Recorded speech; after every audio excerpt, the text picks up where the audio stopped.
Hello? Hello, YouTube. Is this thing on? How we doing, everybody? Guys, are you ready? We are going to be the judge today. Welcome to the live stream and welcome to Judge Sim. That is actually the name of the game. You would think that's like my nickname if I was a judge, but no, that's the name of the game. I don't know how I haven't played this yet, because that's amazing.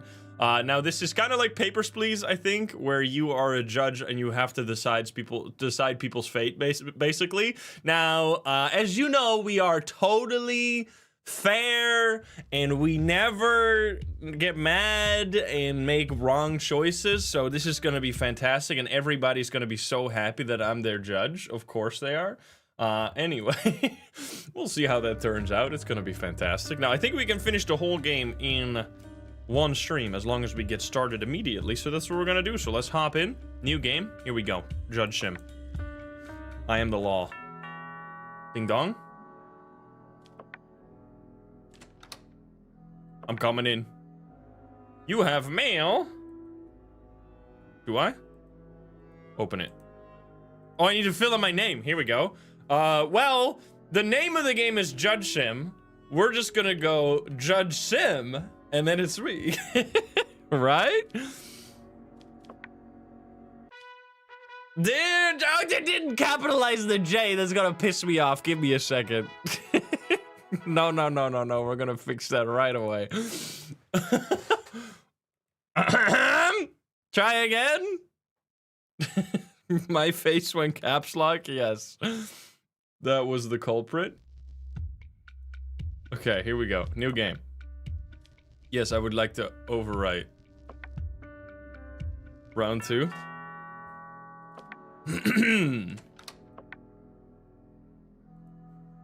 Judge Sim.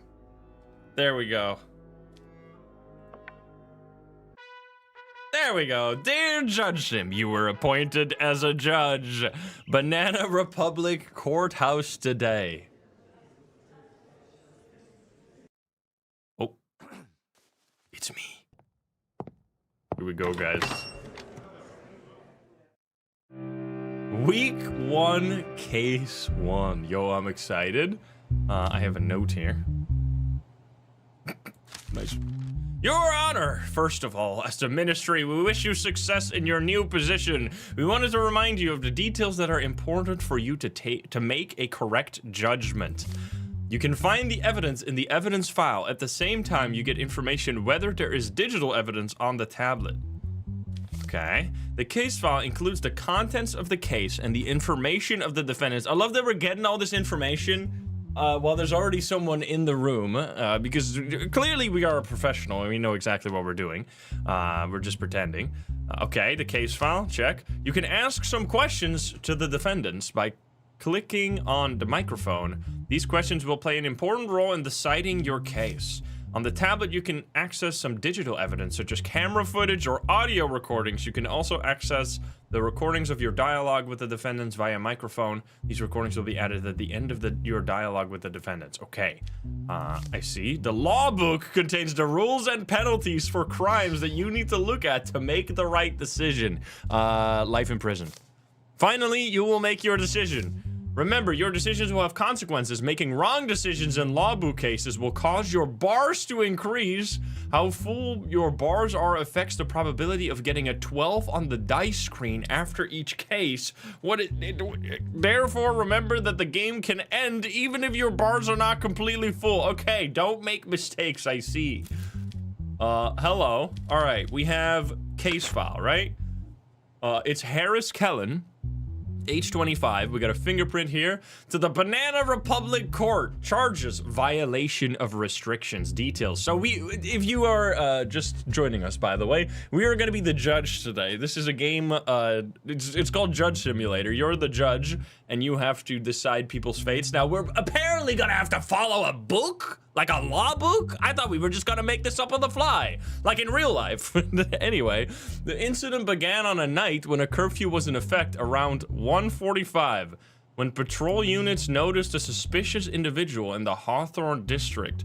When the officer stopped the individual, his identity was determined to be Harris Kellen. Okay, what happened then? So he was breaking curfew, that's it? Curfew was in effect, so he was late at night. He was out during curfew. Statements. Harris Kellen. I hadn't been feeling well at home for a while. I thought going outside for a bit would help me relax. I went out without even checking the time. While walking, I saw a police vehicle and remembered the curfew. At that moment, I panicked. I was afraid of getting fined, so I didn't comply with their instructions. I was just scared. To the lab. Okay, so we're also in like a bit of a fucked up society. It's kind of like Papers, Please, where we're in a messed up society and we're gonna have to decide whether or not we want to follow the letter of the law or if we want to be nice. But obviously, there's going to be consequences if we decide to be too lenient too often. So yeah, they did just textbook break the law, I assume.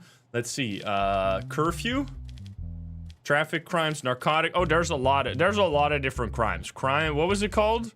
Crimes against the state. I see no curfew crimes. I thought it said snuggling. I was like, excuse me. How about crimes against the state? Sentence 100 years in jail? I'm assuming that's not what he's gonna get for this. That seems like a bit of a... Okay, wait. We can just go through it. Let's just look through it one by one. We got homicide. Let's see, 4 years in jail? Wait, involuntary manslaughter is 4 years. Assassination is 62 years. Murder is 14 years, though. Interesting. Theft crimes, 2 years. Auto theft... fraud is 4 years. Okay. Verbal assault crimes is sentenced 4 years. Insult gives you 4 years in jail. My goodness. Crimes of instigation, incitement to murder, 8 years. Okay, we got a lot of long jail sentences here. I see. I'm looking for the one that we're looking for. Violation of restrictions. Wait, that's what we have, right? Violations of restrictions. Sentence: 6 months public service and $1,000 fine. That's what it said, right? In the case file. I'm pretty sure. Charges: violation of restrictions. Okay. Well, clearly this is, if there was a curfew and he broke the curfew and we are like a fucked up state, he clearly broke the law. Let's ask him some questions, shall we? Why did you resist the police? Oh, that's it. He was also refusing orders from the cops. No, Slato, thank you for the 2 years. Thank you. Let's see. Because I thought I could explain myself. I didn't want to let the police write a ticket without telling them what happened that night. You say you were feeling unwell. In that case, why didn't you call the emergency line? It didn't occur to me at that moment. Leaving home seemed like the only option. I couldn't even stop to think. Okay, well, so then we get the information over here. Wait, the tablet? Is there digital crime? Speaking recordings? Oh, here we go. So we can see the information that we just gathered by talking to them. Digital evidence. No digital evidence. Shop? Wait, oh, this is for me? It's for me? I can buy a cat toy for 50 bucks? Do I have any money right now? I got no mail. Okay, there's a store. It feels like a bit inappropriate to go cat toy shopping in the middle of a crime court case, but okay. Hello, cop. How can I help you? Request special guard. Offer a bribe. Okay, I see what we're doing here. I mean, I feel like we're gonna send him the 6 months and $1,000 fine, right? Is it end or? It's end. Okay. 6 months public service and $1,000 fine. Willful damage to property is 12 months. Failure to fulfill commitment, 2 years. Inciting hatred and hostility is 14 years. Okay, 6 months and $1,000 fine. Sir. Oh. I mean, you're guilty. You're definitely guilty. You were out at 2 a.m., which is absolutely a crime. You're not allowed to do that in the Banana Republic, of course. Guilty. You will do both, right? Public service, 6 months. Yes, and $1,000 fine. That goes straight into my pocket, right? Unless you pay me like $750, then maybe I can. Anyway, let's not start with that just yet. Accept decision. Is this good? Reliable what am I doing here? Yo, I rolled really low. Was that good? Did I make the right choice? I don't know. Mental health is 100%. We got a cat. This is my family, I see. We have $0. It's week number 1. Can I talk to these people? I'm assuming they're my family. We got Kitty. It's a boo right there. We got son, daughter, wife. And I can click on nothing. Go outside. You're not allowed to go outside. You're gonna go get arrested by breaking curfew. How about we peek outside for just a second? We can go to the casino or the bar. I don't have any money. I can't go to either, man. We're gonna definitely do that once we get a little bit of money, though. All right, well, good night, everybody. Time to go to bed. We're definitely gonna gamble. Once we get a single dollar, it's going away. Bill passed. Convicts with a criminal record will now be given increased penalties. Okay, so it's gonna be like Papers, Please, where every time it's gonna be more and more complicated and we're gonna have to learn the rules and we're probably gonna make mistakes that eventually are gonna spiral totally out of control and it's all gonna go horrible. We're gonna try and avoid that. All right, case 2, here we go. Hello, sir. How can I help you? Oh, you're a criminal. I see. Well, not yet. Maybe. Sam McHale, 22. Criminal record, yes. Uh-oh. To the Banana Republic Court. Charges: possession, carrying drugs. Details: the incident occurred in the evening during a routine ID check conducted by patrol police units on North Slate Avenue. During a frisk conducted on Sam McHale, he was stopped due to suspicious behavior. Narcotic substances were found. Further investigations found no record of the individual engaging in drug trafficking. However, it was assessed that the substance was regularly obtained for personal use. Okay, so they're buying drugs. Statements. I'm assuming that's illegal in this place. Also, what did they say? What type of drugs? Because usually there's a difference between that, right? There's like different levels of drugs. It just says drug. They're just narcotic substances. Just no specifics. Statements. Yes, I had substances on me. I don't deny that. I used them when I'm alone to clear my head, suppress insomnia, and organize my thoughts. I didn't sell them to anyone. I didn't harm anyone. My life has been off track for a long time. This substance feels like an escape, but I also know that it is not an excuse. God damn, bro! Immediately, we have to be the rude guy. Let's have a little chat. Why did the police stop you? Look, so I don't get to choose, right? It's just the questions are done automatically. Maybe later we get to choose. I was just going home when I saw the officers. I remember I had substances on me and I panicked. I changed direction, but I guess that made me look even more suspicious. Where did you get the drugs? Nervous Grump, thank you for the tier 317. Thank you. My goodness. This is gonna be like 15 years or some shit. This is gonna be like crazy. I don't even properly know his name. We have a very superficial acquaintance. We can do a plea deal if you give us the drug mafia overlord. Where did you meet this person? At a place called the Copper Lantern Bar. On the lower side of the city, we don't have a special connection. We just ran into each other. All right, write this down. Can I make notes? Copper Lantern Bar. Send a dispatch unit immediately. Run the place down. Break it down from all sides. Wee-oo, helicopters. Get them.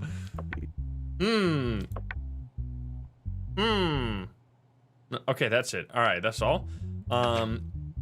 Okay, so you also have a criminal record, what does that mean for me? Is there new rules now?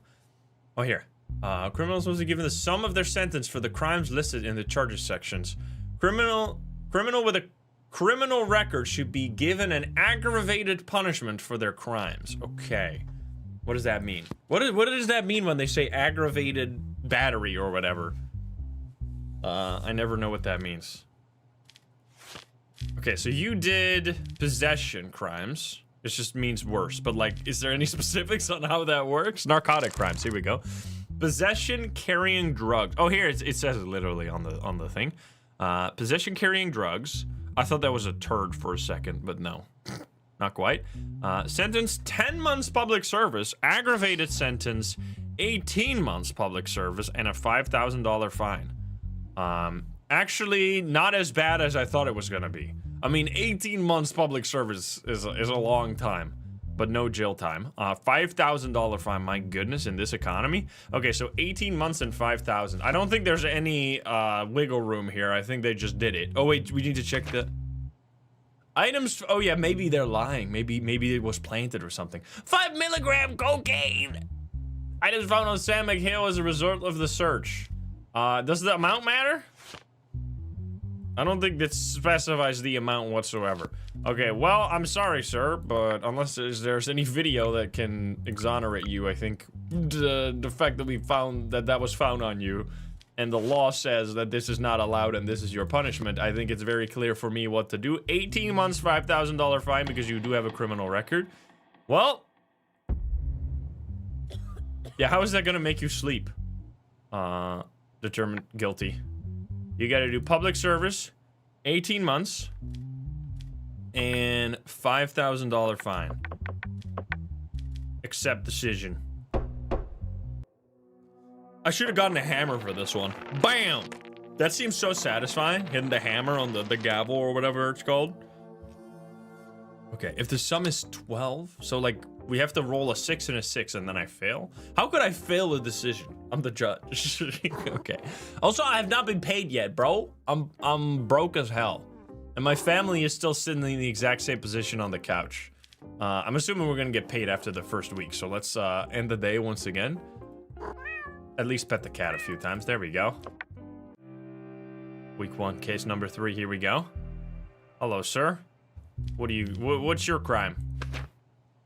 To the Banana Republic Court. Assassination! Tom Braxley, 49. Criminal record, no. My goodness. In the evening hours, oh, here we go. In the evening hours, the lifeless body of company CEO Marcel Heydrich was found in the trunk of his vehicle in the underground parking lot of the Norvax Industries building. The fact that the security system was disabled at the time of the incident indicates that this was a planned assassination. When the incident was discovered, the only attendant present in the parking lot, Tom Braxley, was detained, and the first statement was taken from him. I had just started my shift about 2.5 hours ago. During my routine patrol, I still saw the CEO's car in the parking lot, which didn't seem strange to me, but I noticed that the trunk was completely open. When I approached, I saw Mr.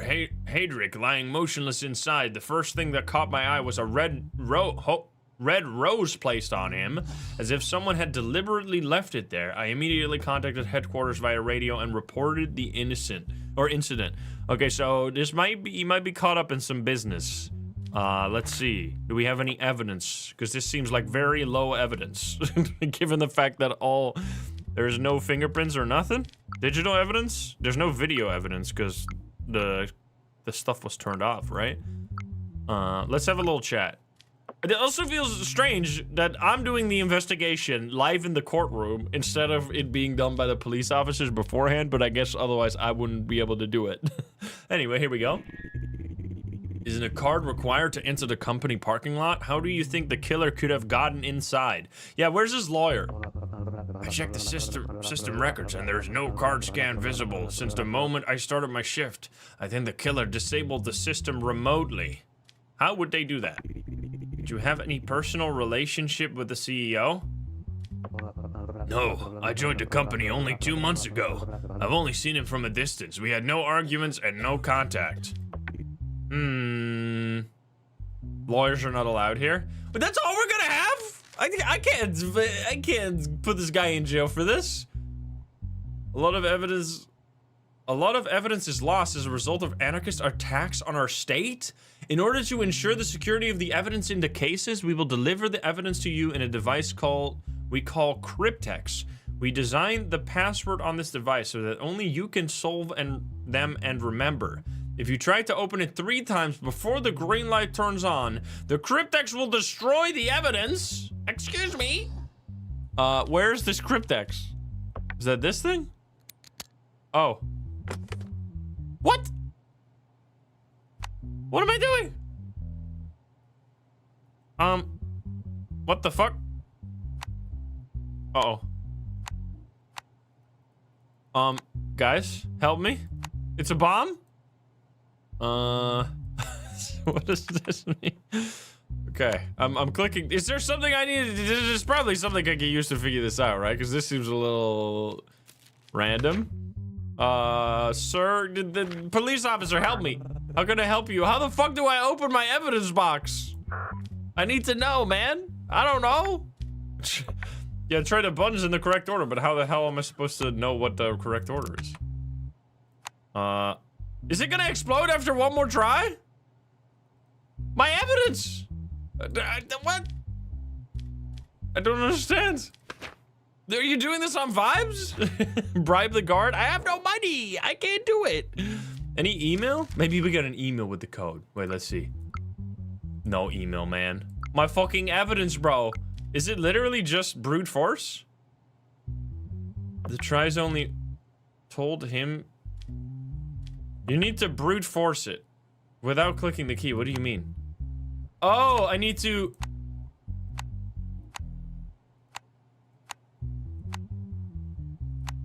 What?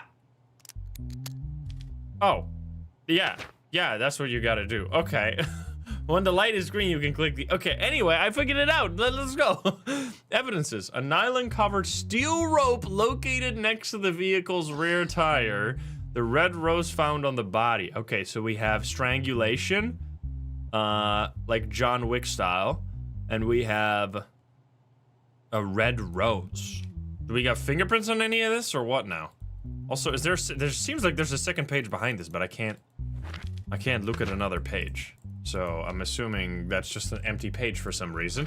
Okay, I can't inquire about that. Yeah, this is definitely not enough for this guy to be found guilty for this. Like, no criminal record. He's literally just like a parking lot inspector. Unless he got hired, but then we would have to do more investigation. Based on this evidence, I, as the judge, see no reason to put you in jail for assassination because there simply is not enough evidence. And as we all know, I am the fairest judge that's ever existed. So we are going to say, we're going to keep an eye on you, but we're going to say you are innocent. I can't check for fingerprints. There's nothing we can, I can't interact with the evidence. So I'm assuming this is all we got. The conclusion, I mean, we have the speaking records. He literally just said, did you have any relationship? No. I mean, I guess we're gonna trust this guy based on what he says, which I don't know about that. But here we go. My conclusion is you are innocent. Not guilty.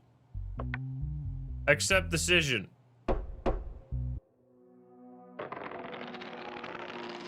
Okay. Reliable possibility. I did both. Both worked out. Wait, what did you just type? Oh shit! $600! House rent 300! Shopping minus 120, bills 80. Bro, I got no money. I got $100 left. What the hell? Withdraw it at least, I guess. Maybe we can gamble it and make money, because that's totally how that works. Yo, we got $100. We're fucking rich. Week 1. All right, you know where we're going. Casino, baby! Oh, Wheel of Fortune. Yes. Okay, what am I doing? How about we do... Oh, I need to choose... Wait, what exactly do we need to choose? Oh, we can put money on the different fruits? I see. How about... Okay, guys, where do we put the... Seems like bananas are pretty large. Let's put 5 on banana. And... Cherry gets 5 as well. Watch this. Now spin it. I'm gonna be rich. 100 times, please. Oh, I need to stop it. I was like, that shit keeps going forever, huh? Did I not click it? Dude, I was so close to getting 20x, bro. Oh, man. Okay, how much?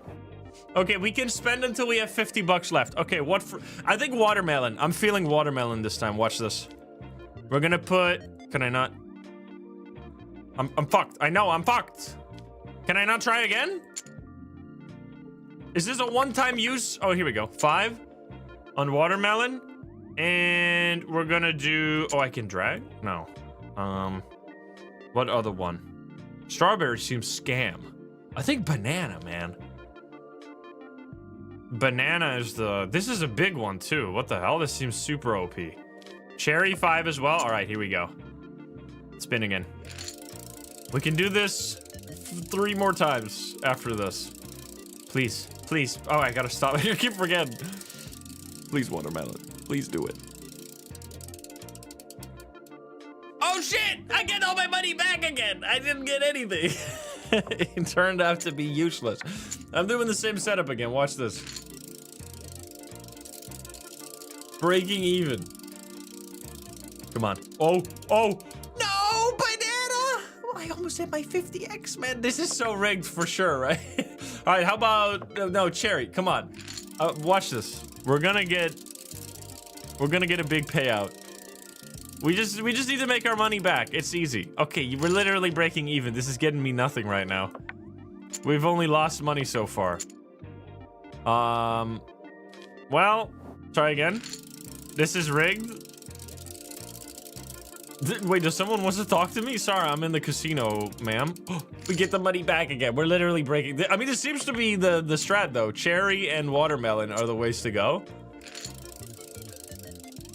I will not go below 50 bucks, by the way. Just letting you know. I love that we're immediately losses. Oh my god. Oh my god, it was in between both my 50x and my 20x, you motherfucker. I would have been rich. That's fucked up.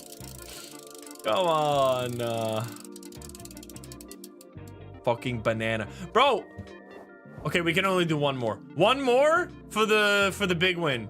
Here we go. We're gonna go same setup. Run it back. This is the one. I'm feeling it. Watch. Oh my fucking god, you absolute scammer! No way, dude! It's so fucked up, bro. Judge, VAR, can we get a check on this one? You absolute hater, get me out of here.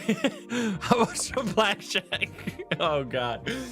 All right, how about $5 on blackjack? Here we go. Are you kidding me? I mean, obviously we're gonna take. Oh, obviously we're gonna take again. 19. Well, we're gonna stay on that one, I think. Even though you're probably gonna get. Oh, you got fucked. Thank you for the bucks, baby. All right, how about this one? How about we spend our life savings on this? Here you go. $55. Everything. You need to help me on this one though. This is my whole life savings. Here we go, guys. Oh my god, this is so fucked. I hate it, bro. Why do you get a 10 and I get this garbage, man? Oh shit! I'll fucking take it, man. No way! You got blackjack, you fucker! Motherfucker, that's so rigged! Are you kidding me? Get me out of here! Sorry, honey, I lost our life savings in the casino tonight. Shit, man. Hello, daughter? Your daughter asked you for $100 for her school fees. No! Sorry, honey. Shit. Can we go in debt? Can we Klarna it? No, man, your sanity will drop if you don't accept this. I just lost all my money in the casino. I'm sorry. Can I accept it? No! You're bankrupt. And your family abandoned you? What the fuck? Oh my god. Try again.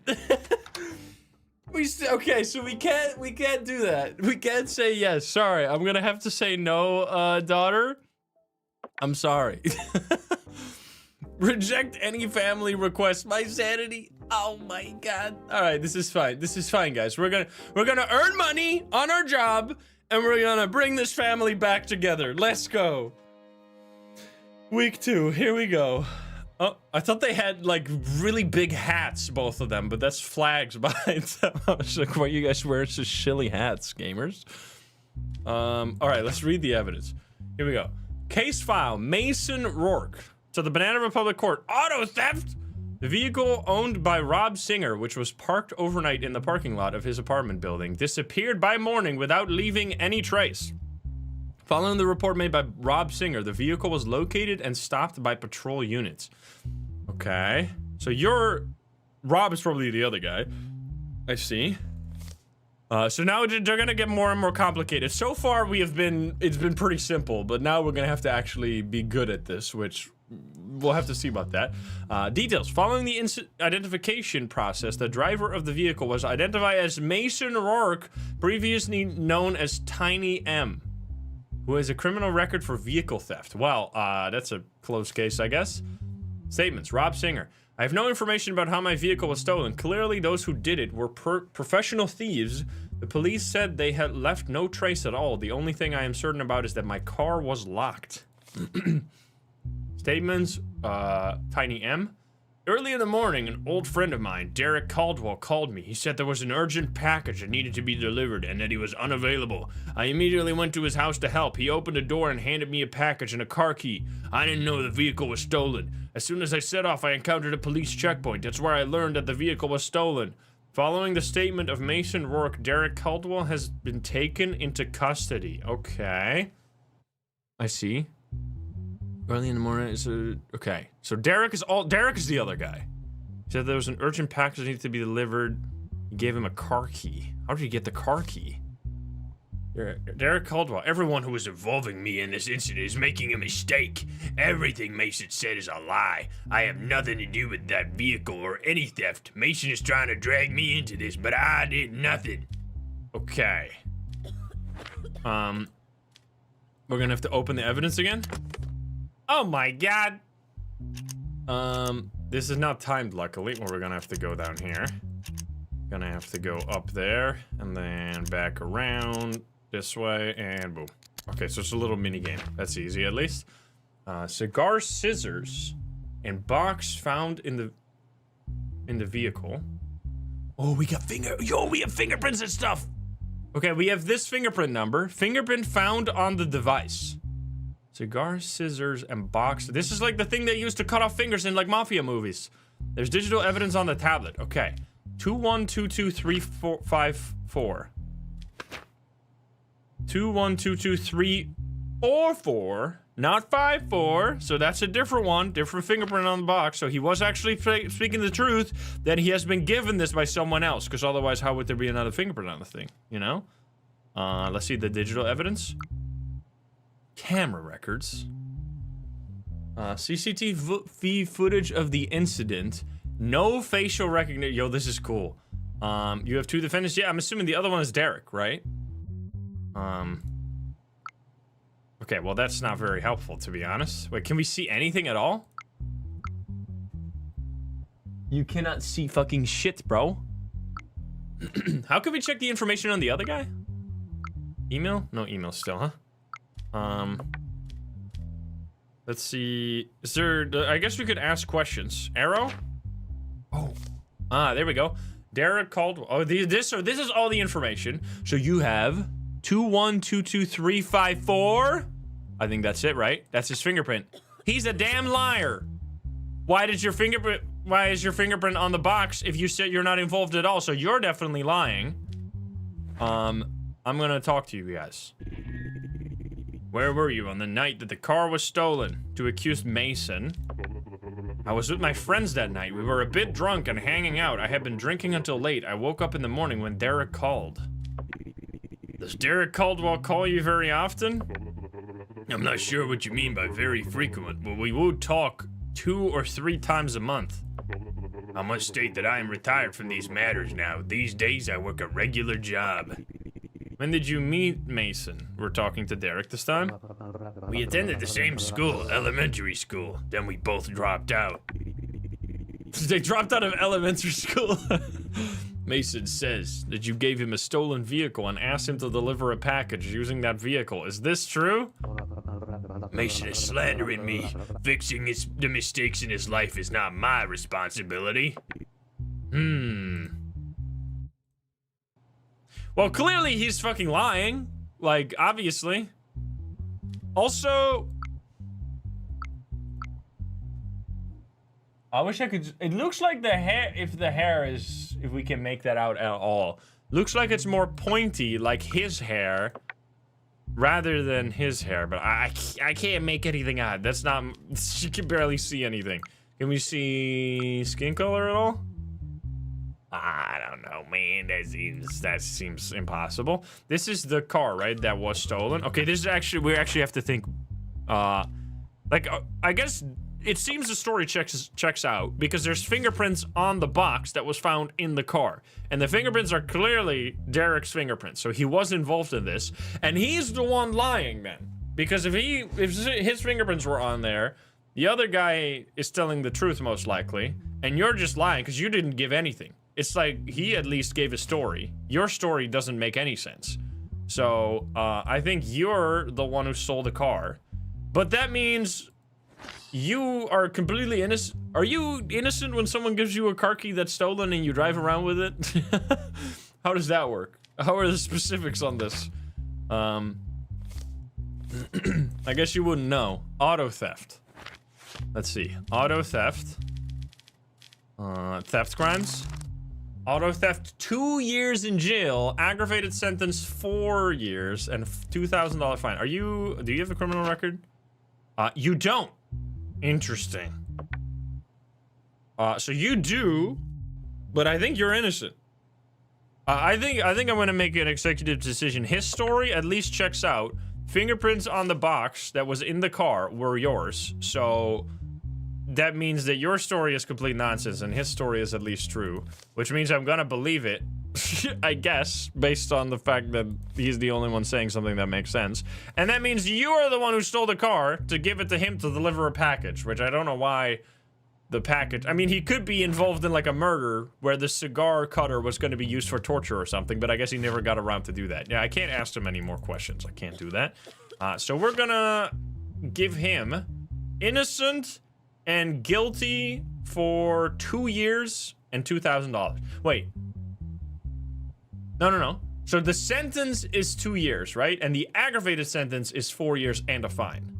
So the normal sentence doesn't have a fine, right? So it's 2 years. Can we yoink the fine? We need the money for our daughter. Okay, so let's go. We're gonna say bada bing, bada boom. So I start with you. You're guilty as fuck. You're guilty. And you are going to jail for 2 years. 2 years jail.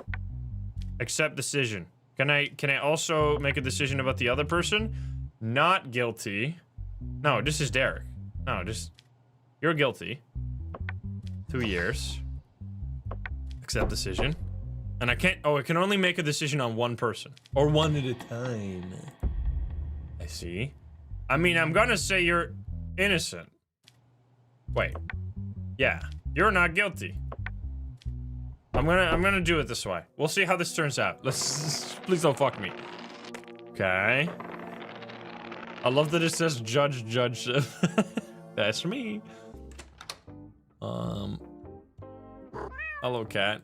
I'm sorry, daughter, for gambling our life savings at the casino and losing it all on red, but we're gonna figure it out, okay? My poor daughter. Oh! State of emergency declared due to recent increase in anarchist activity. The government has declared a state of emergency. Oh shit.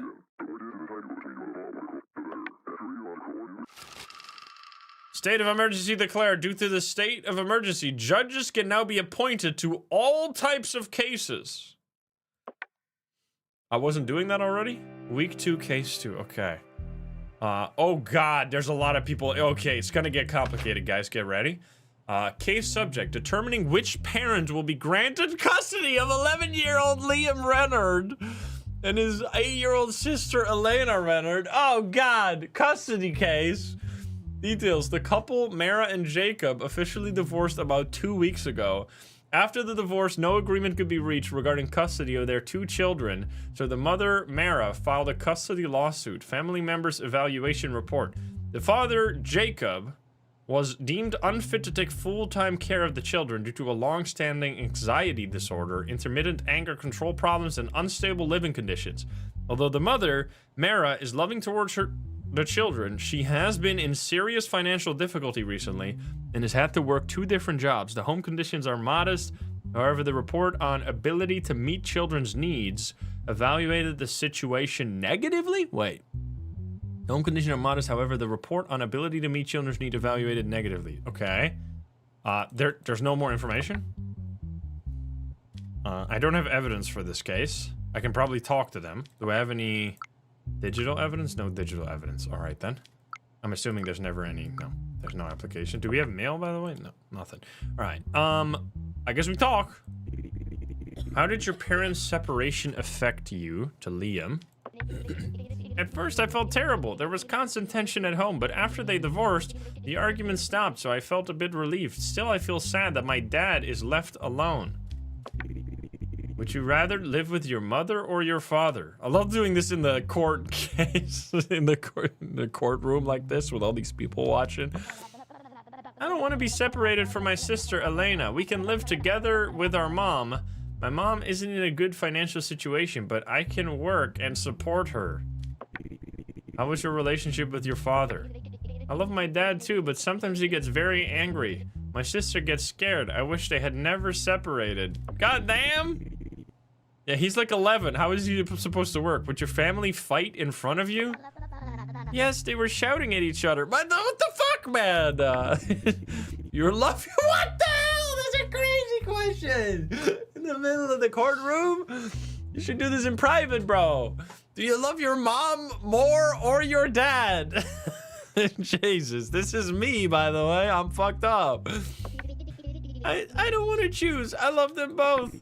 If you had to make a choice, who would it be? What? She's fucking 8, bro.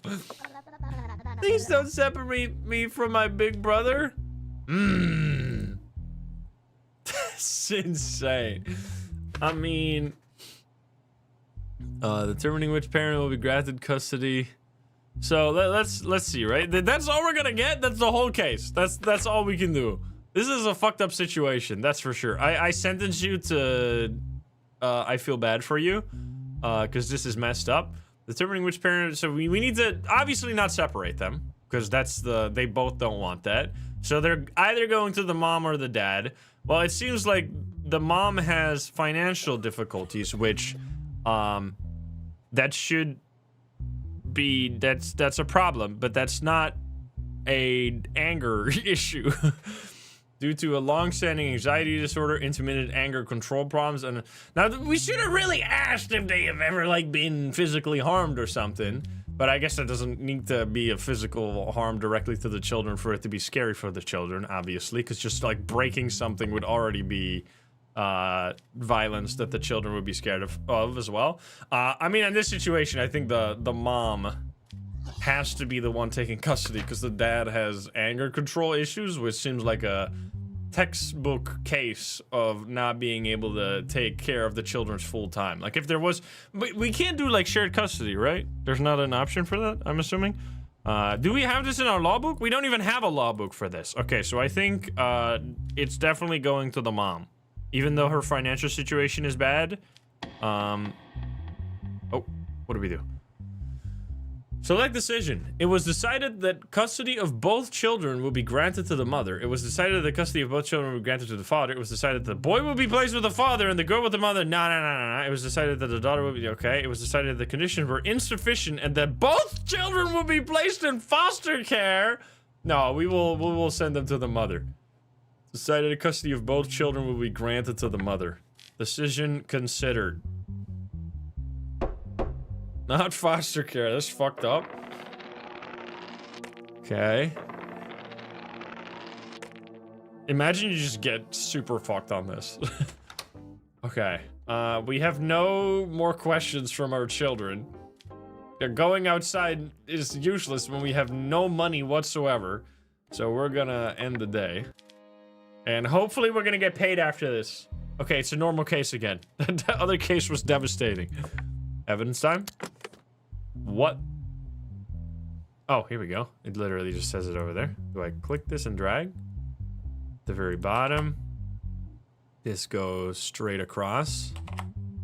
This goes up. This second. This. There we go. Okay.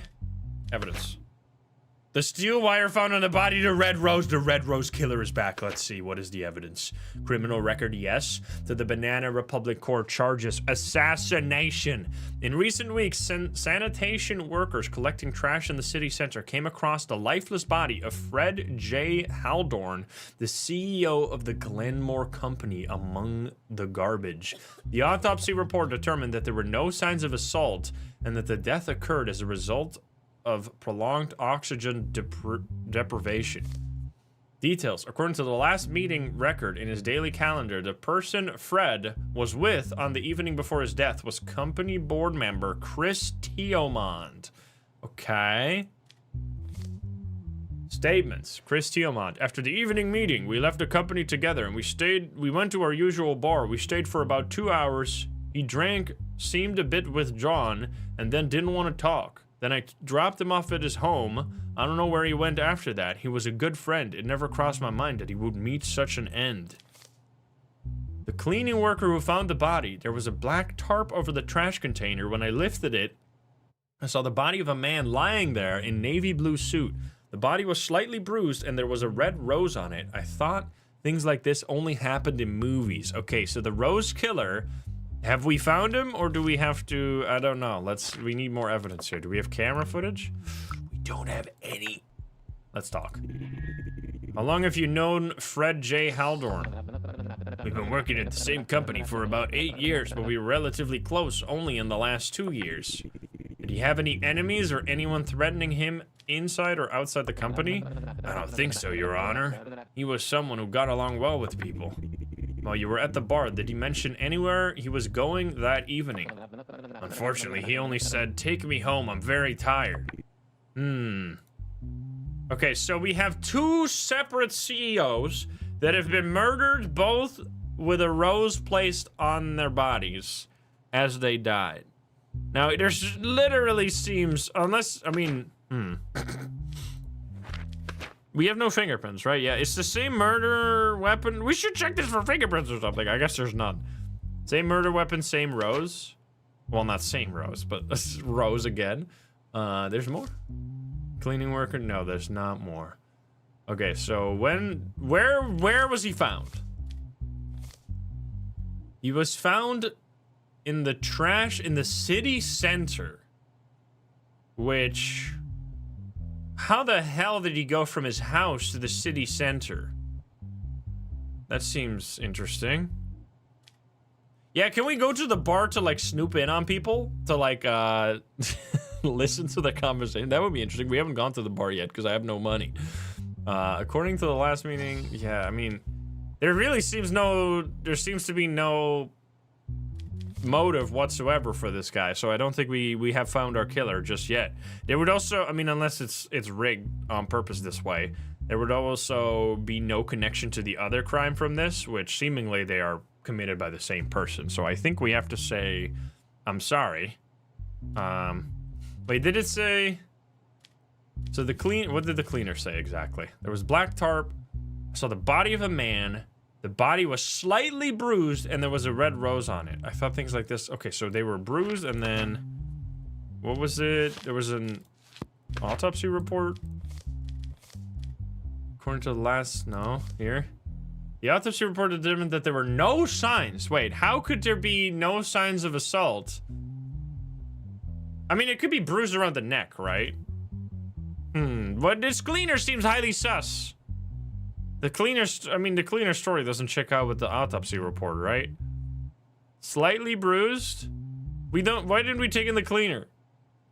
Okay, I'm gonna say this guy is innocent and we still need to find other criminals. Because, there just seemingly is no motive and he just dropped him off at home, right? He said. Dropped him off at his home. I don't know where he went after that. He was a good... I mean, we don't have any camera footage to, like, corroborate this story or whatever, but I think we're gonna say you're innocent because we just simply do not have the evidence to admit you. So we're gonna say not guilty. There's just not enough evidence. Oh. Uh-oh.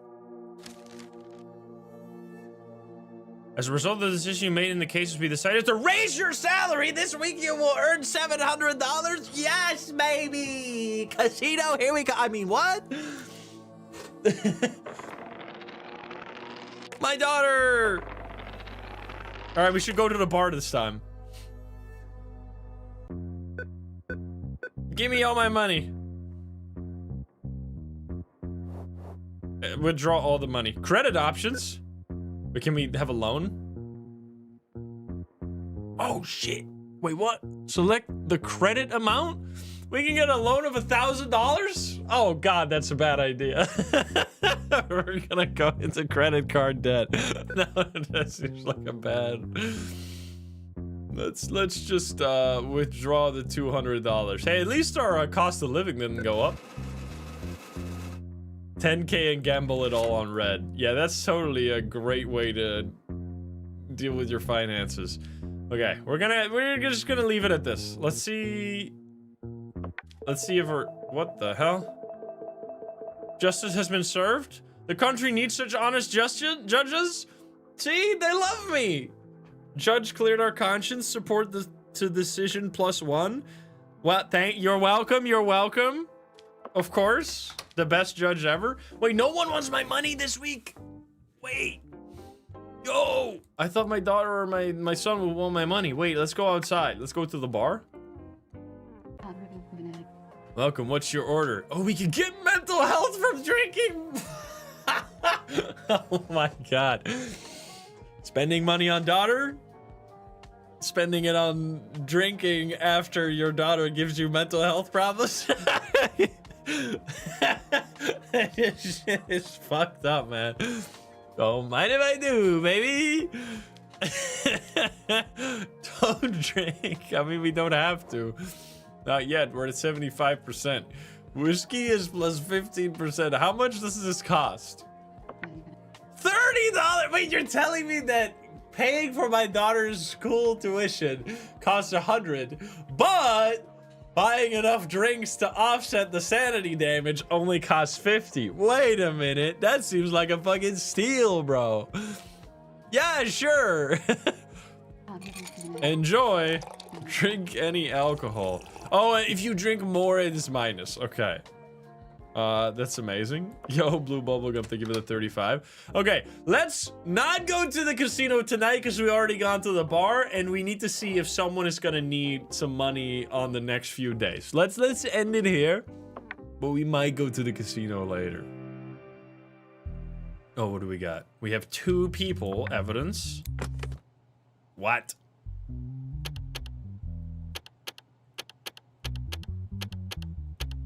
Oh. I see, it's brute force. This is fine. Oh. It's gonna get easier and easier. Come on. You fucker. Last one, of course. Oh. Boom, boom, boom, boom, boom. Easy peasy. That's how we do it, baby. Okay, what's the evidence? We have knife found on the person. We got knife, and we have, okay, we have a lot of evidence. Let's first read the case. Name, Ulmer, surname, Crate. Ulmer Crate.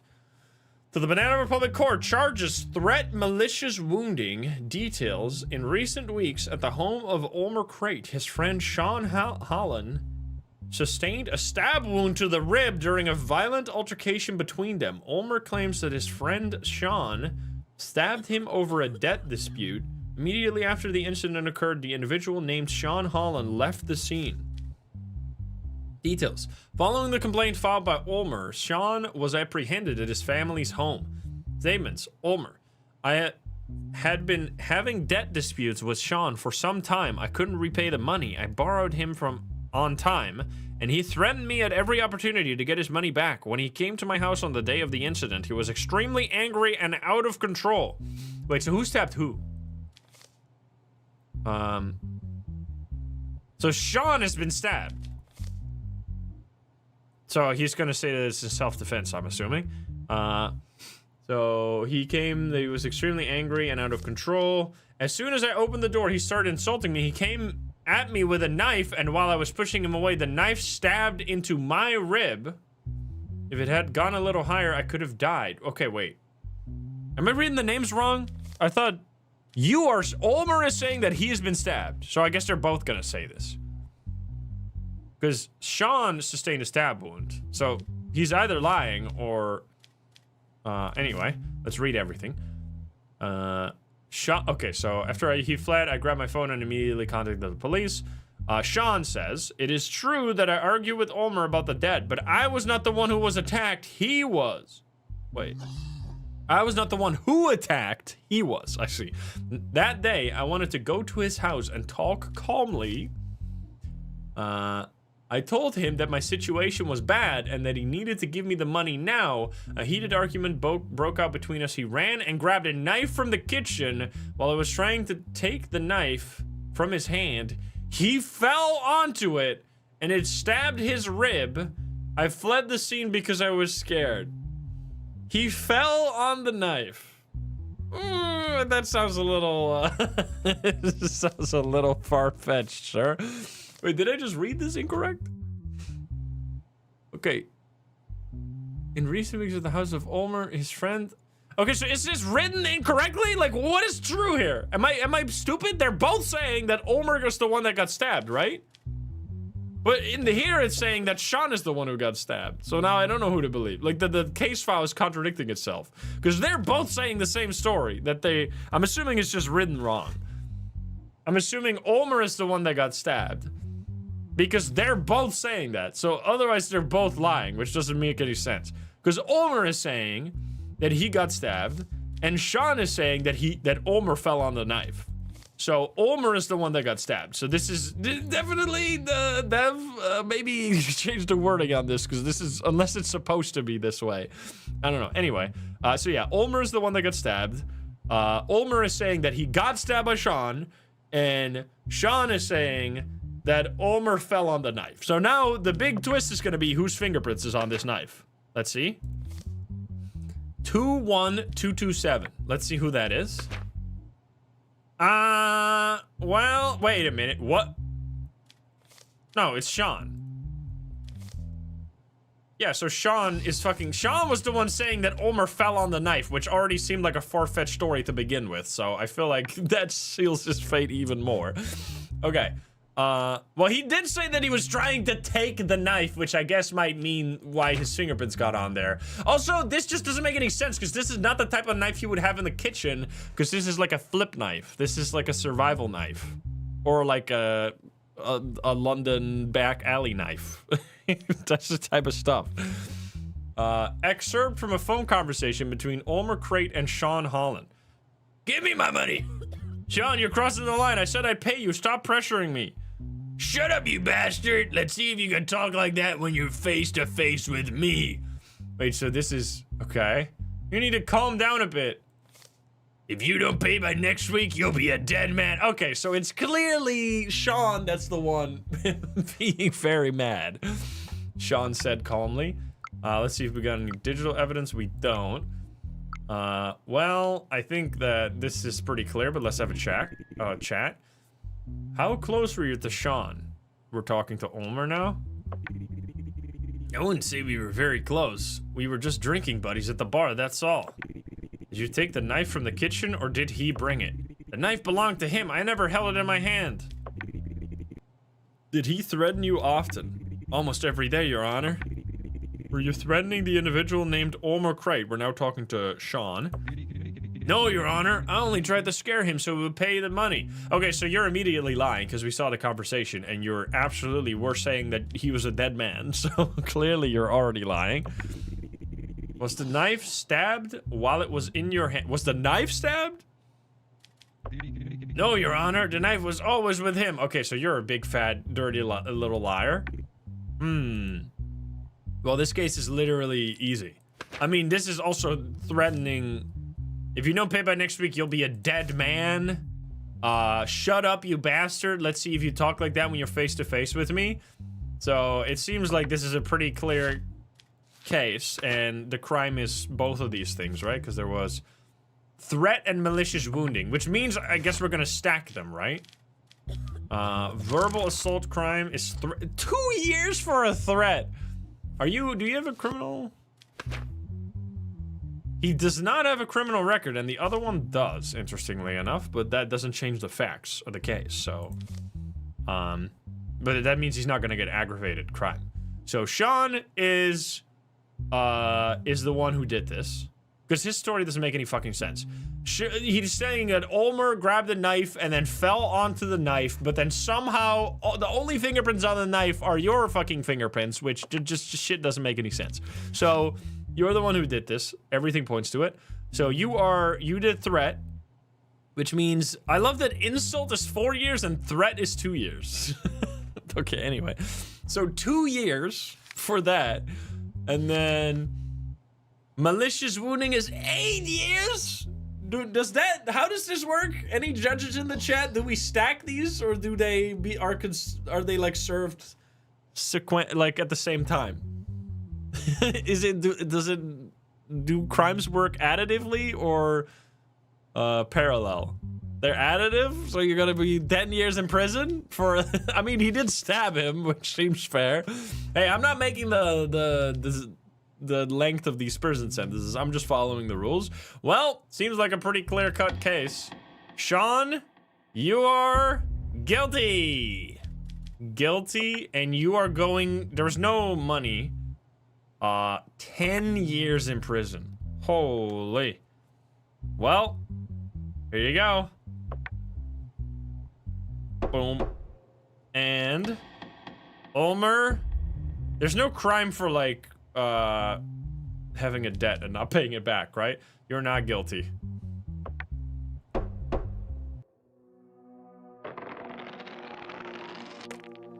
So I don't know how... I don't know if it would give you feedback if you got it wrong, but so far it's been okay, so I guess we're just gonna roll with it.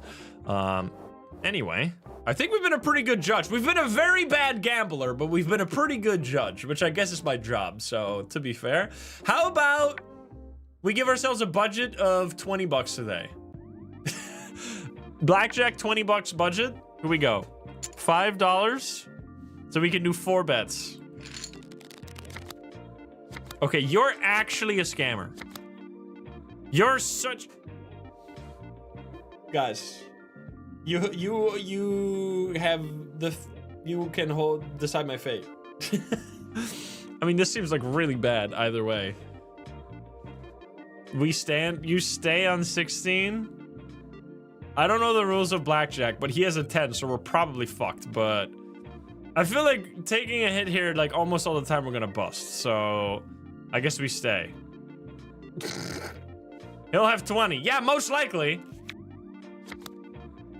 Ah, fuck me, I guess. It's fine. We're just gonna make it back. We're just gonna make back the 5 that we just lost. Watch this. This is the song. You gotta stop getting these beautiful cards, bro. You fucking hater. Well, if we stayed on 6, now we definitely stay, because he has 6, which means that he's most likely gonna have 16, and then he has to hit, and then he's most likely gonna fucking lose. Also 6, 7. Yes. Oh my god, he's such an insane scammer, bro. Fuck you, bro. We're losing all the money. He's actually so like... Okay, come on. I mean, we gotta take a card this time, right? Like, we're not gonna stand on 13. That's diabolical, bro. Yo! Yes! We made 5 bucks. We're only 5 down the drain now. We can bring it back. Oh my god. I'm gonna cry. He's got an ace, bro. He's literally got an ace up his sleeve. I mean, we're gonna take on 14. Come on. Oh my god. I mean, we gotta stand, right? We're not gonna hit on 17. There's almost guaranteed we're gonna get screwed, right? I mean, most likely he's gonna win with just blackjack. Yeah, like, what the fuck am I supposed to do, bro? Like, come on. You fucking hater. Okay, that's good. Give me blackjack. Oh my god, get shit! Get shit on! Plus 15, baby! Because you get paid out. Oh, we're back at where we started. Let's go. All right, then we're gonna double it and give it to the next guy. We're gonna do 10 now, which means we can only do 2 bets if we fail. Okay, okay. I mean, I'm staying on 19. Are you crazy? Especially with the 3? Oh, you fucker. You fucking fucker. Oh, come on. Give me 20. You suck, you scammer. I'm gonna take a card. Oh, 17. He's gonna have 18, though. I'm gonna stay, because this is... I'm just gonna pray he is lower. You suck. You suck. It's so rigged, bro. All right, I'm cutting it in half again so we can do 2 bets. Okay, give me 20. Why are you like this? Why are you like this? I'm not gonna hit on 18. Are you crazy?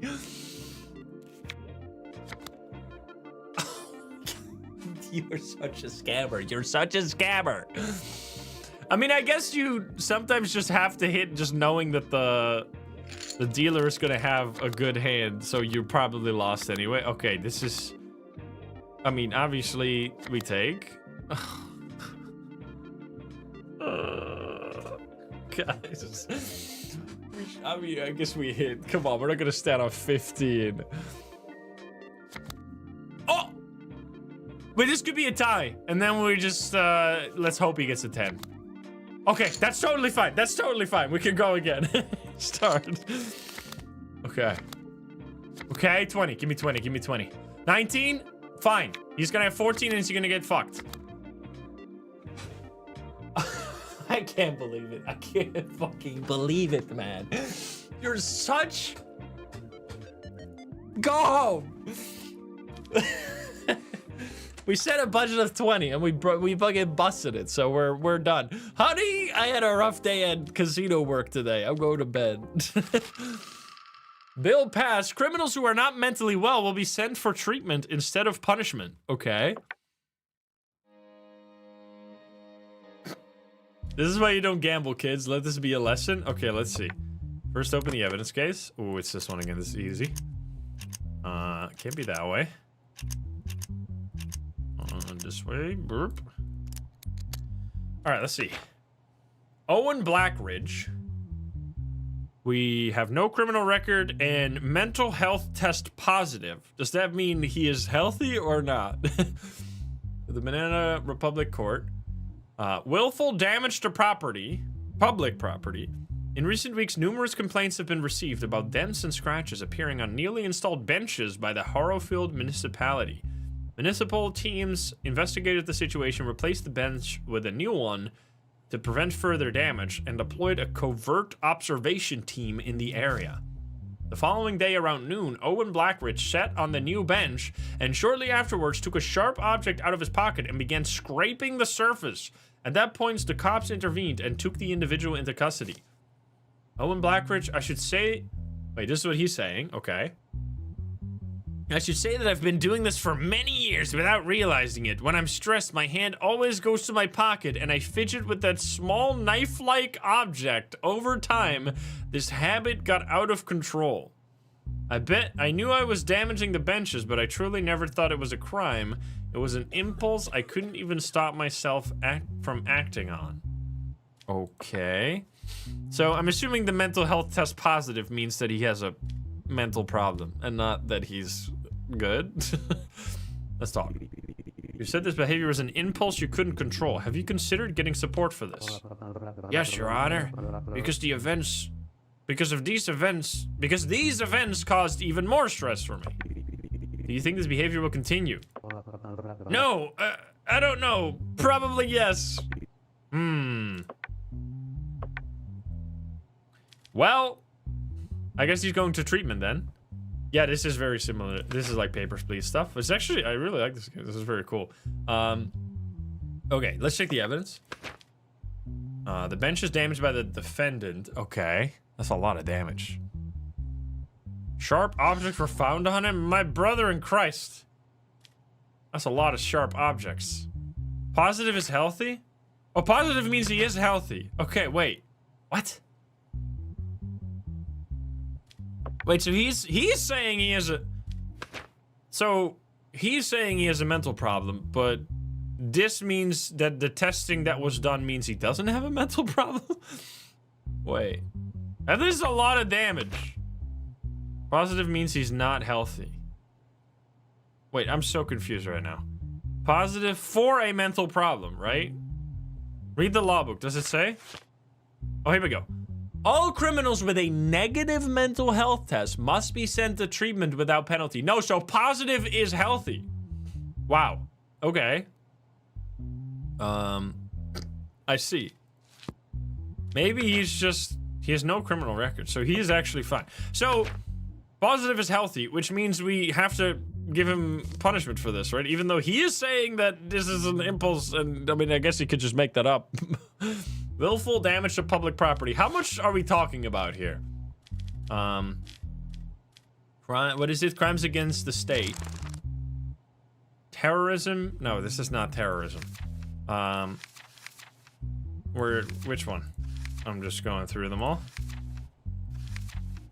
Willful damage, I saw it. Willful damage to public property. 12 months of public service. And no fine, because the fine is only when you're aggravated. I mean, that's it. If we have to trust the mental health test and not his word, which I guess is just the way it's meant to go, then we are going to send you to 12 months of public service. Let's see if we have any other information. We have no other information. All right, then. 12 months. Sanity impaired? No, you're guilty. Guilty, public service, 12 months. I mean, it's not the worst punishment, luckily. Otherwise, I would feel very bad.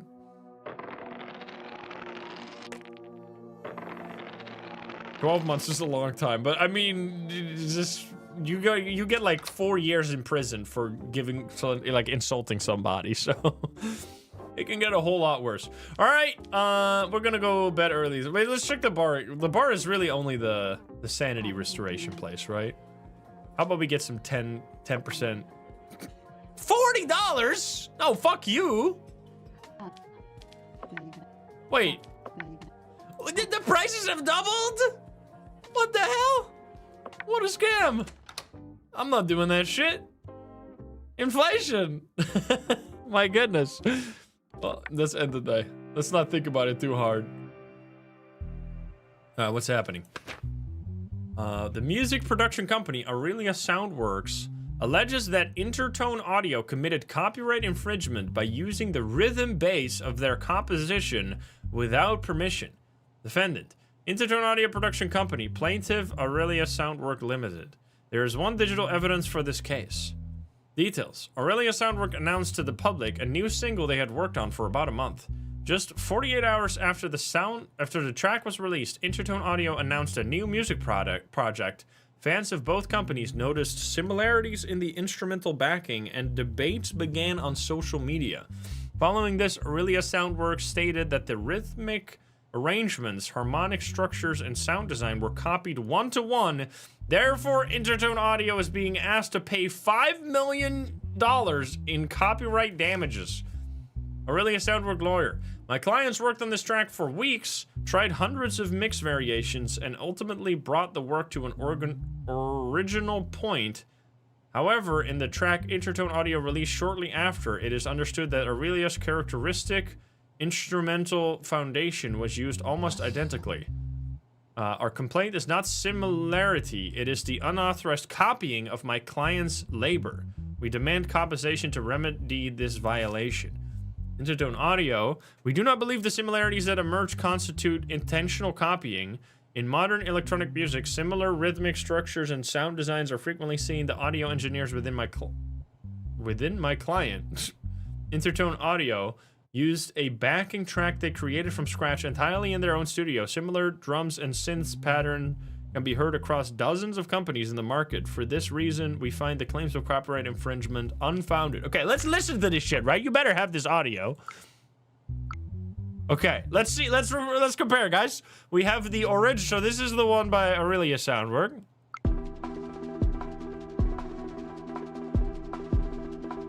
Brad Jam. Okay, now the supposed copy.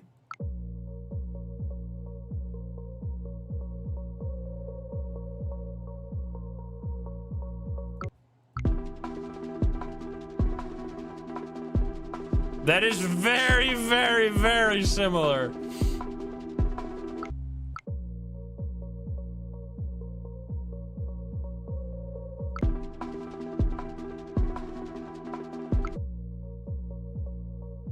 You hear like the dun dun dun dun dun dun dun. Like that part is totally the same.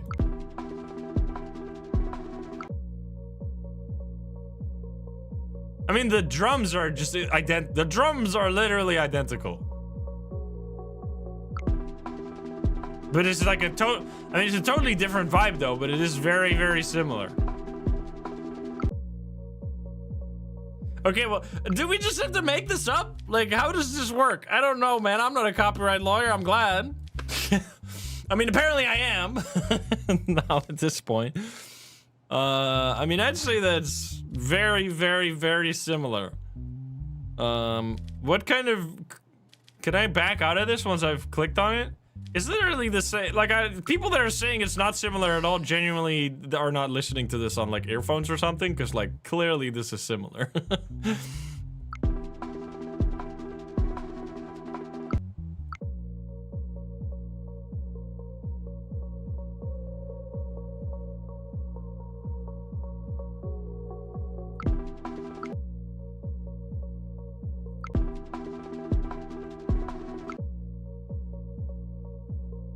It's just fucking same, bro. It's actually the same. It's actually the same song. They're fucking guilty, bro.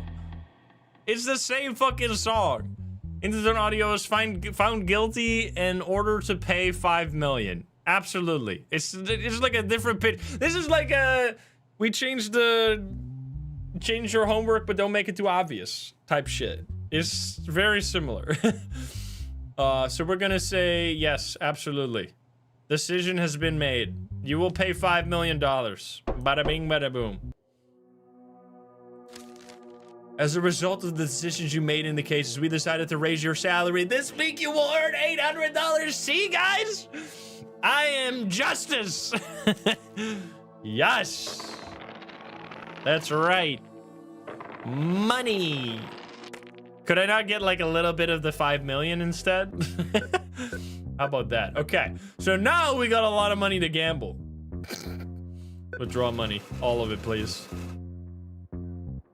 They're gonna raise the rates in the casino? Well, they can't really. Oh! Your son says his clothes are getting old. He wants 300 for new clothes. Do you accept? Yes! Finally, we got to spend some money on our family instead of throwing it away in the casino completely. Okay, well now that that is done, that means we can celebrate by going to the casino, baby! Let's go! 50 bucks today. All right, let's do a little spin of the wheel. Here we go. We're gonna go...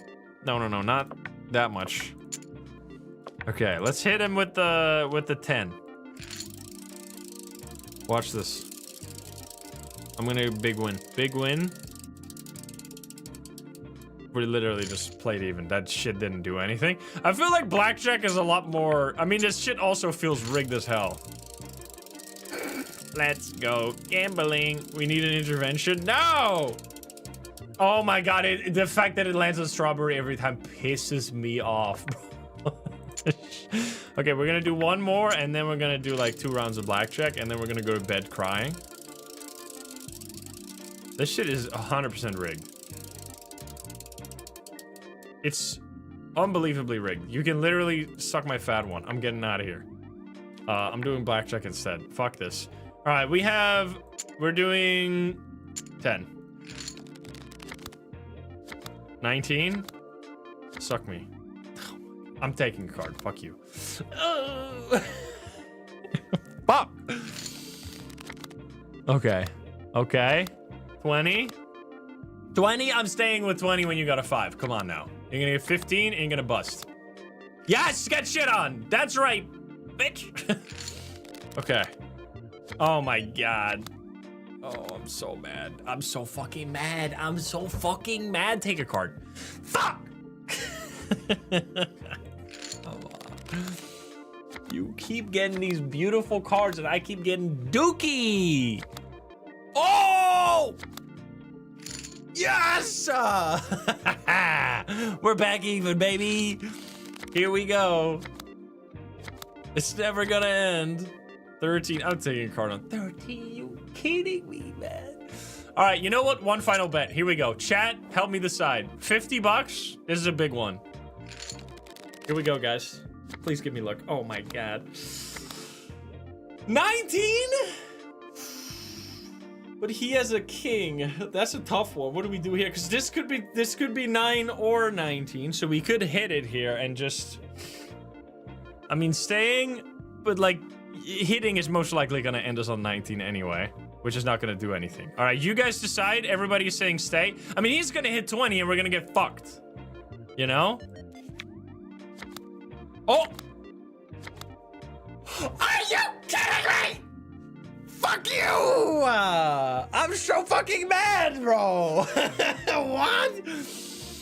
That's unbelievable. Okay, we're gonna keep some money so that if my family needs money, we can decide to gamble. But now we're gonna just keep the money because this day it's been a rough day at the casino, honey. I'm so sorry. I gotta go to bed.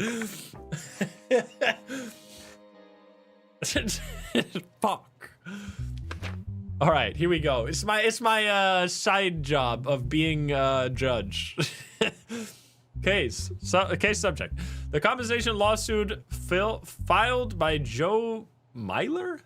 Not Miller. Myler against Sony Software Digital Company. Defendant Sony Software Digital Company. Plaintiff Joe Myler.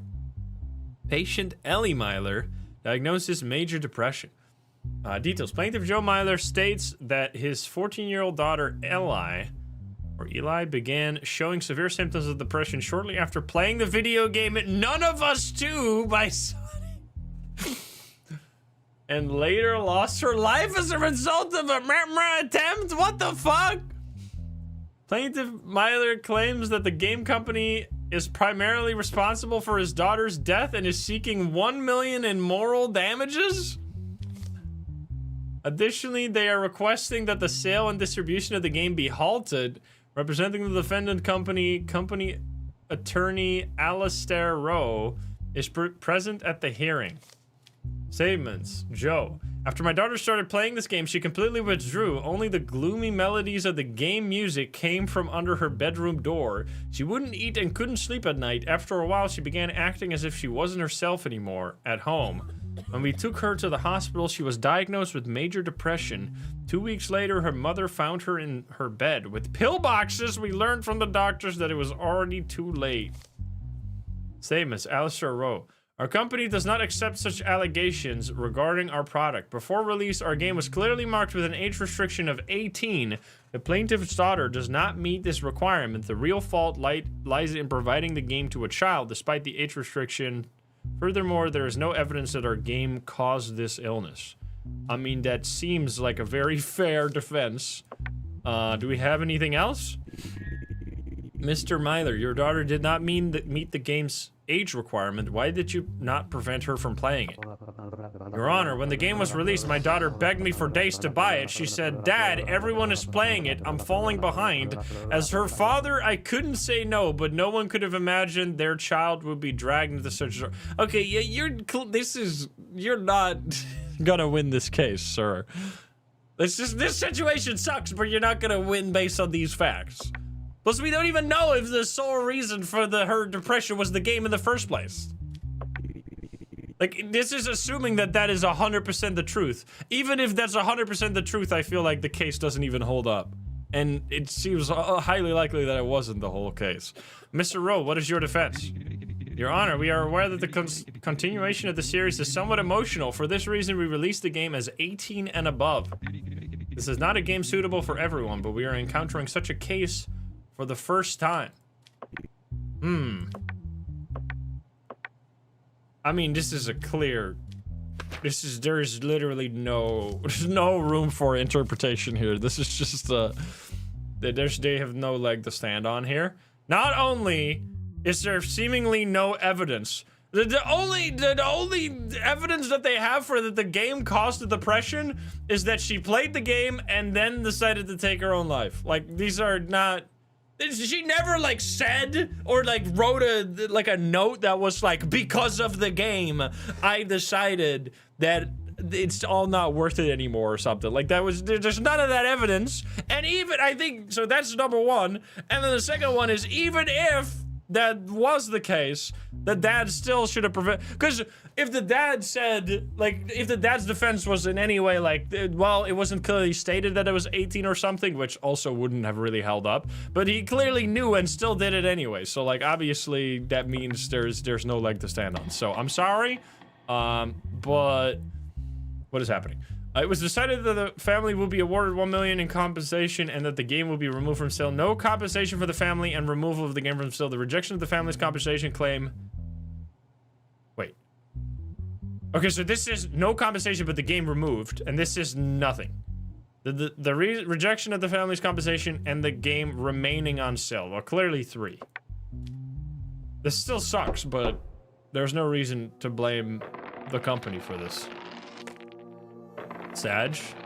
Plus, now that I've actually played Last of Us 2, I genuinely cannot even understand why people are mad at that game to begin with. I thought it was a great game.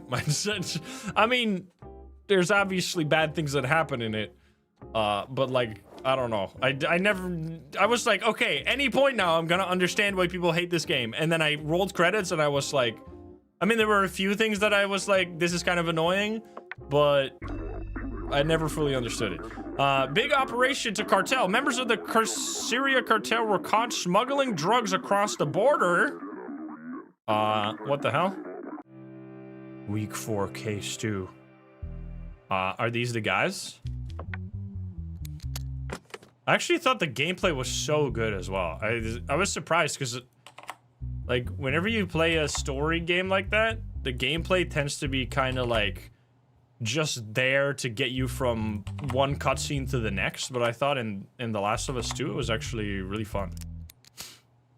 Yeah, I did see the Mortuary System movie. Oh, we have a letter. We are offering 500 to release Jared. Is this a bribe? We are offering you 500 to release Jared Alderson and Marcus Byrne. This money will make your job easier and ensure that you are not influenced by the decision you make. Excuse me. That's a threat right there, sir. Okay, what the fuck? Wait, so they want me to release both of these people here. Let's see what we got. Jared Alderson, they have a criminal record and no mental issues.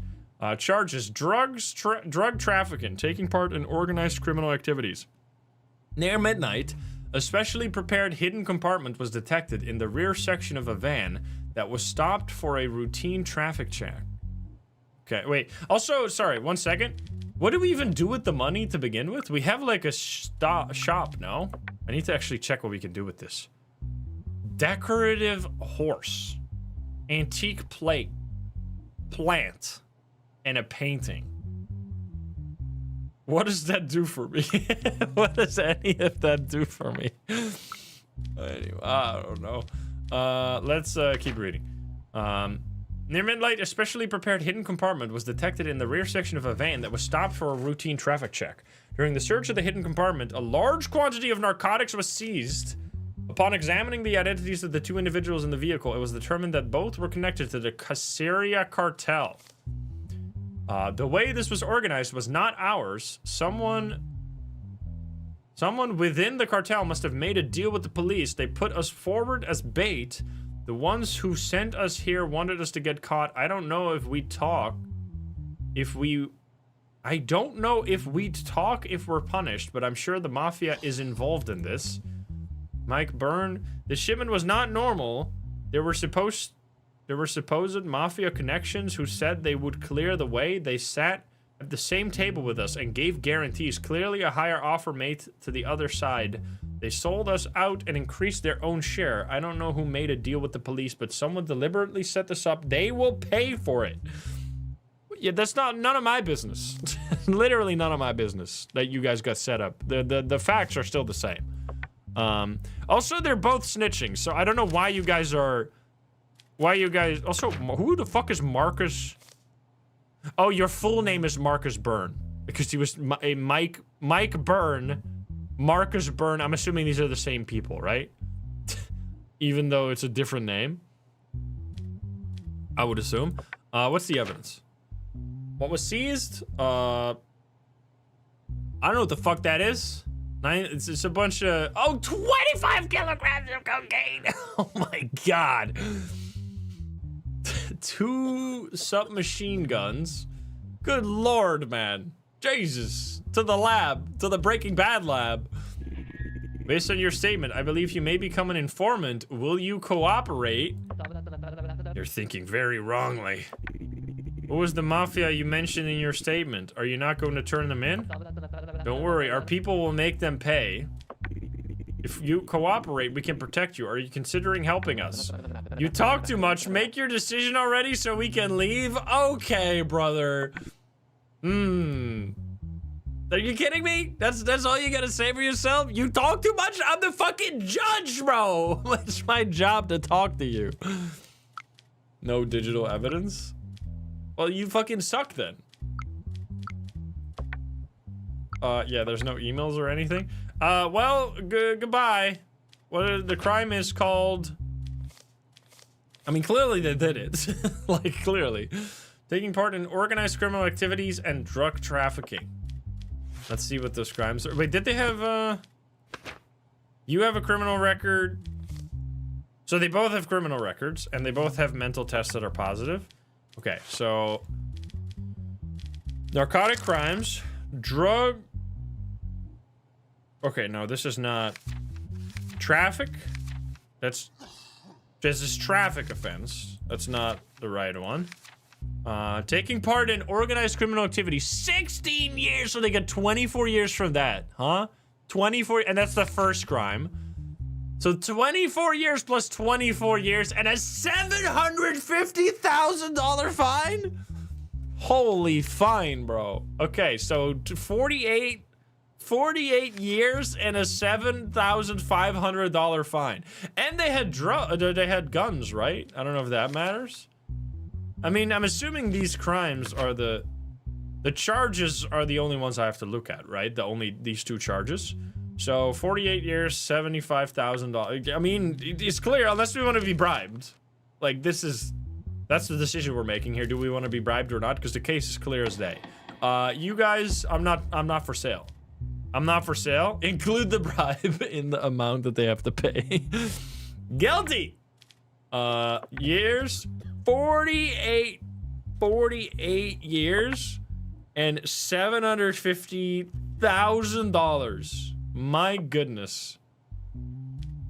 Well, bye. Are they? That's to each, right? Do they share the fine? No, right? Also, what is the non-aggravated version of this? Oh, it's like a 1/3 of the fine. My goodness. Okay, well, goodbye. Same crime, here you go. But can we split the fine? Double it and give it to the next criminal? Okay, we got success in everything. Nobody wants my money, it's beautiful. I'm so happy to be here. Okay, we should buy a cat toy. How about that? We're gonna buy a cat toy. I don't know what that does, but we're gonna buy it right now.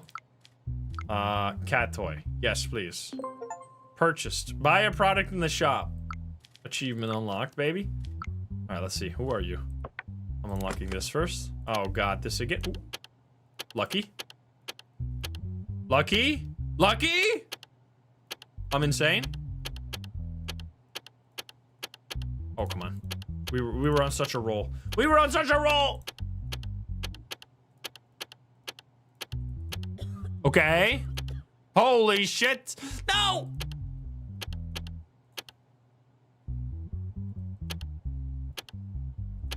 Okay, it's fine. There we go. Cat's gonna be happy. Let's see what you got. Lana Winter. Charges fraud. Theo Markel called a phone number listed. You have no criminal record, by the way. So it's fraud. Theo Markel called a phone number listed in an online advertisement, assuming the person on the other end was a sex worker and offered a paid sexual encounter. During the phone calls, Lana Winter requested a specific fee and said the money should be sent via bank transfer. Details. After Markel paid the fee, he received no response from the other side and realized that the number had blocked him. He reported the situation to the police and filed a complaint. Following the complaint, Lana Winter was identified and detained at her residence. Theo Markel, I've been living alone for about 3 years. I haven't been close to anyone for a long time, and it started to wear on me. We don't have to know all this. While browsing online, I came across a number. The profile clearly implied the services were being offered. When I called, the woman told me her rate and asked for payment via bank transfer. I immediately sent the $200. After I sent the receipt, she stopped reading my messages. A few minutes later, I realized the number had blocked me. It's not about the money. I couldn't stomach being made a fool of. That's why I filed the complaint. Lana Winter, I'm not a sex worker. If I were, I wouldn't hide it. When my phone rang, a man I didn't know directly asked my rate. In that moment, I thought it was a joke or trolling, so I got angry and said my rate is $200 an hour. Minutes later, when I saw that my... Wait, how the fuck would he get your bank account information? Minutes later, when I saw that the money actually came into my account, I didn't understand what was happening. I blocked the number because it scared me. My intention was not to scam anyone, and I didn't force anyone to send me money. It just depends on what's with the ad. Is that part in any... While online, I came across a phone number. The profile clearly... What do you mean clearly implied? Okay, well, there needs to be more evidence. Decont? What does that mean? The receipt for the money sent by Theo Markel. So, I mean, yeah. Phone call between Theo and Lana. Hi. Hey, baby. Is her response. That's a little sus. What is your fee? 200 per hour, 500 per night. Which one do you want? An hour, please. How do I make the payment? You can transfer it to the bank account. I'm going to send. All right, then. I'm waiting for you to... Okay, well, clearly... clearly, this is... She was lying. Fucking caught as hell? Let's see. Do we have any other evidence? No, we don't. Well, I mean, that seems... Let's have some questions. When you answered the phone, why didn't you introduce yourself and say it was a misunderstanding? At first, I thought it was a malicious prank. I didn't take it seriously. Why didn't you try to return the money that came into your account? Why should I return it when some idiot sent it? I mean... that is caught as hell, man. That's all you gotta say? What about the hey baby and then like per night, the rate per night? 200 per hour, 500 per night? Which one do you want? Like clearly there's a transaction happening here. You're not like, I don't know what if the ad specified anything what the transaction was, but clearly there is a transaction. Like take the sex out of the equation. There's a transaction happening here where both parties are agreeing on a rate. The rate is paid, and then the other party just says, well, get fucked, sucker. Clearly that is fraud. That is wire fraud. Financial crimes? No. Where's fraud? Fraud? 4 years in jail. Holy. You have no criminal record, so you get 4 years. I mean, if you don't have any other explanation. So this is also not even the truth. I didn't know directly. This whole statement is such a lie. When my phone rang, a man I didn't know asked my rate. In that moment, it was a joke or troll. What do you mean? This shit makes no sense. You're so guilty. You're so fucking guilty. We don't have any other evidence. It was 4 years, right? Wait, was it? I think. Let me read again before I send you to jail for way longer. 4 years. Yeah, 4 years. Yeah, you were mega caught. But there was no 4 years in jail for $200. Guilty. I mean, that's the way the law works. I just have to follow the book, accept decision. As a result of the decision you made in the cases, we decided to raise your salary. I'm getting $100 extra every week. If I keep this up for a whole year, I'm gonna be fucking filthy rich, bro. Oh God, that was a big one. Okay, we're fine. Big money. Big money. We have been losing most of our money at the casino, though. Withdraw money. Yup. We got 400 bucks, baby. Okay, nobody wants my money? Is the... Oh, look at the cat toy.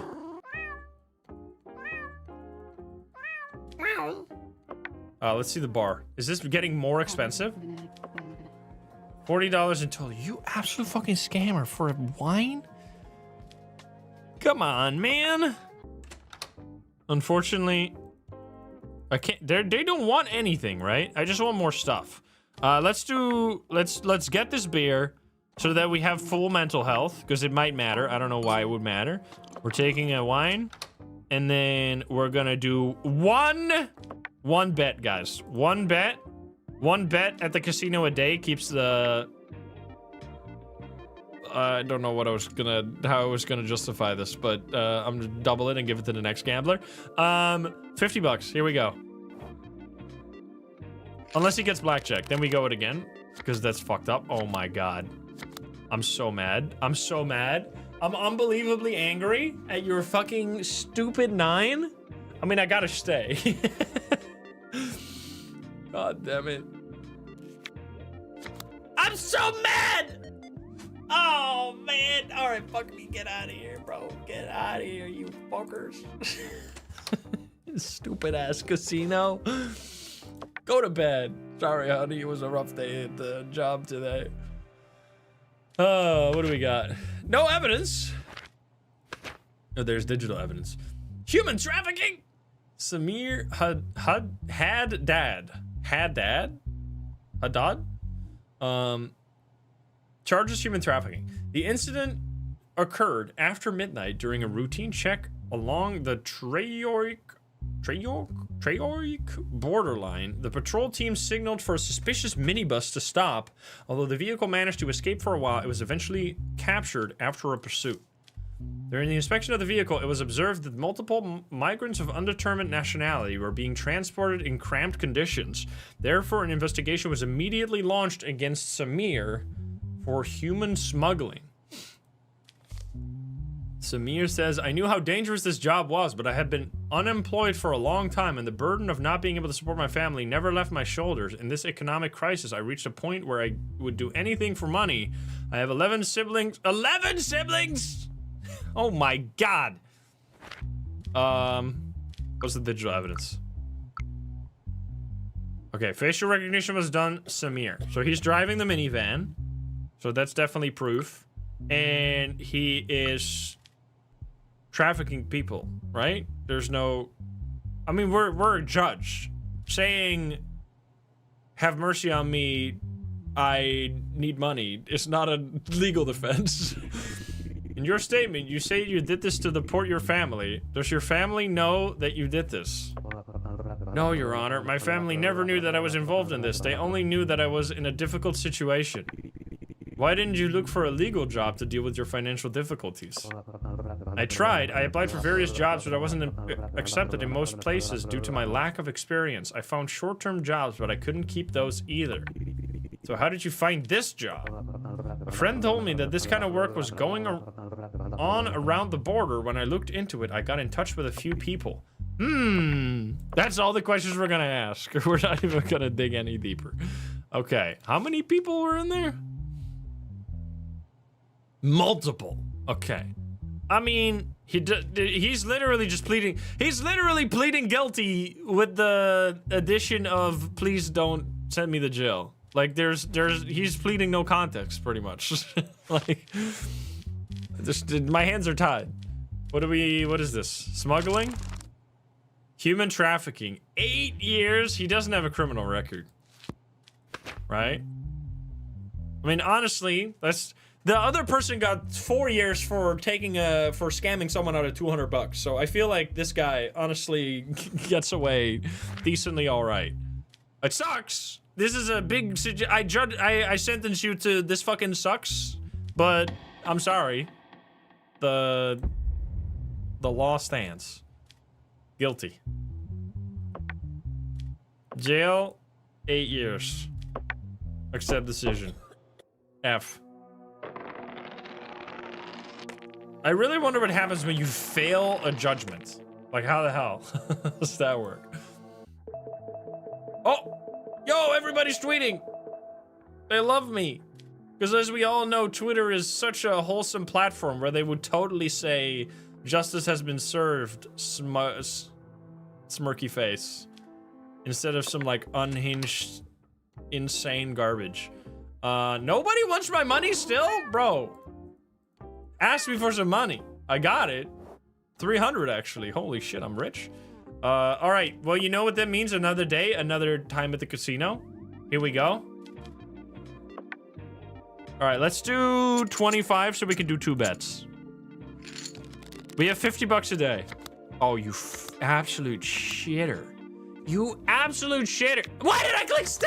I meant to take card. Fuck, I clicked the wrong button, bro. Fuck me, man. All right, go again. Oh, here we go. Yes! Eat shit! Yes, baby, I'm rich. Now we talking. I made money for the first time. Cut your losses or your wins. I'm leaving. We win money for once in the fucking casino, baby. End the day. GG. Oh, in the dark of night, your sleep is interrupted by the sound of knocking on the door. Oh, I'm gonna get killed by the mafia. You look through the hole. Are we gonna get shot like Lucas from Welcome to the Game 2 style? But they wouldn't be able to see that, right? Do we look through the... Are they gonna shoot me through the peephole when I look? I'm gonna look. You see a masked man. What the fuck? That's scary. Sir, get out of here. I'm not gonna open the door for this masked murderer. Call the police.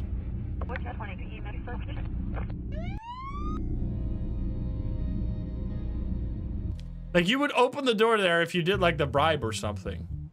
Well, how did that end? What the fuck? Okay, anyway, what do we got? Case subject. The compensation lawsuit filed by George Voss against the consumer electronics company Novacell. Defendant Novacell, plaintiff George Voss, the burned battery of the Novacell brand phone belonging to the individual.